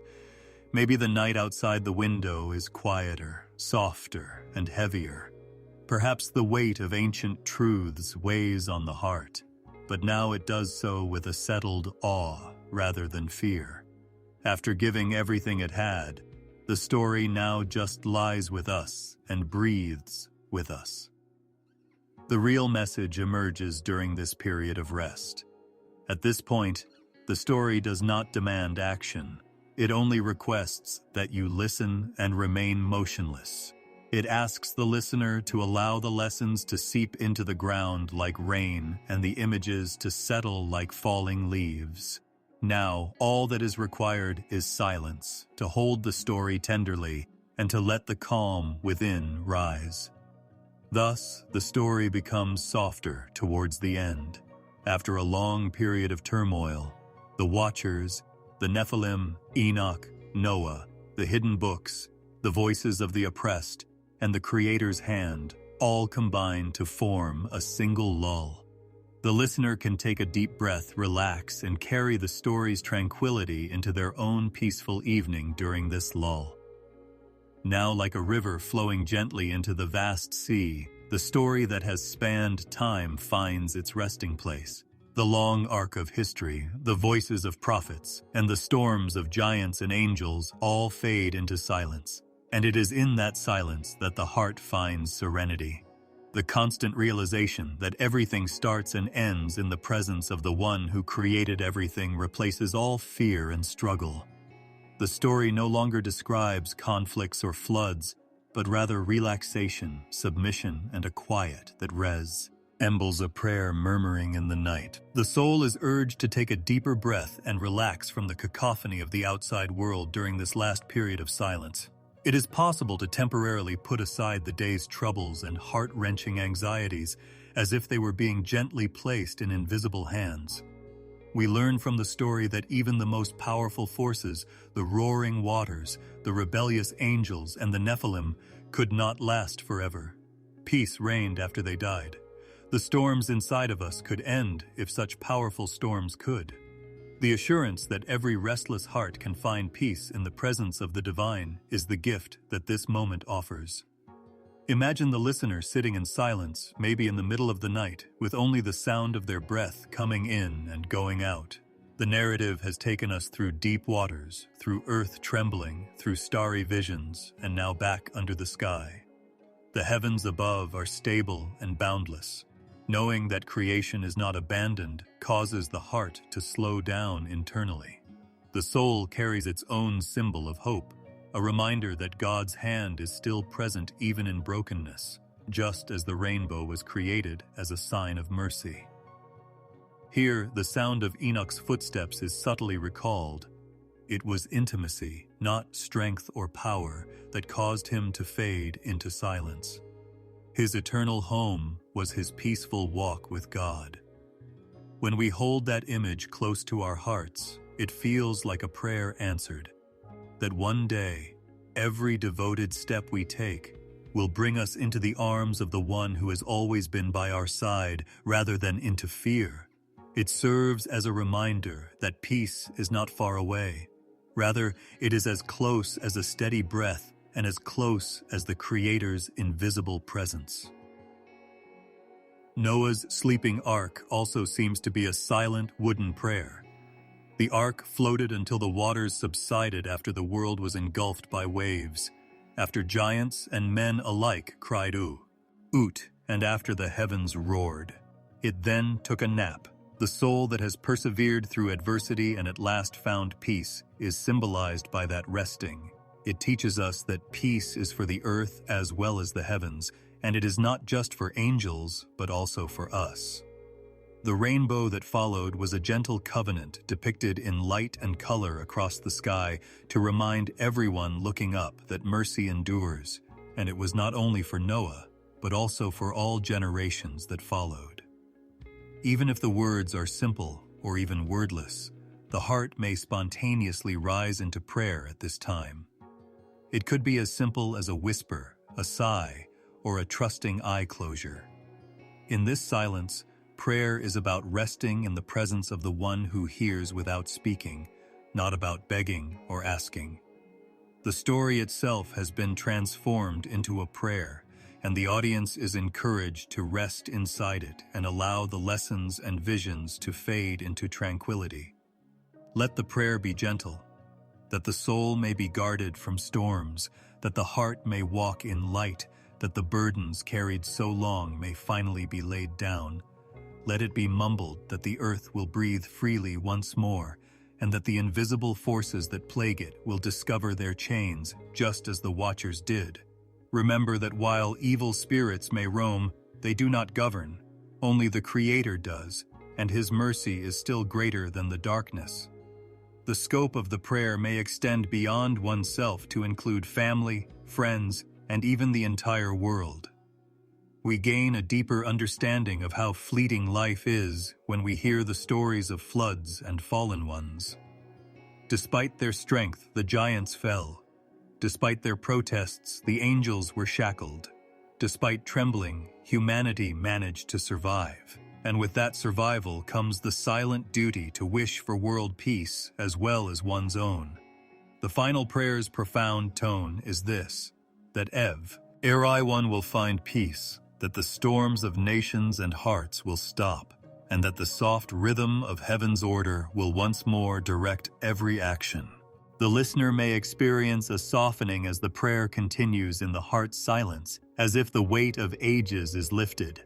The narrative is light now. It's like a soft blanket placed over the soul. There is rest in this. The story now holds the listener, so they don't have to hold on to every detail, vision, or prophecy. It holds them in its arms as if to whisper, "Stay motionless, for you are not forgotten. Keep your cool because you are being observed." That whisper is the real ending, not with final words, but with the enduring consolation of being there.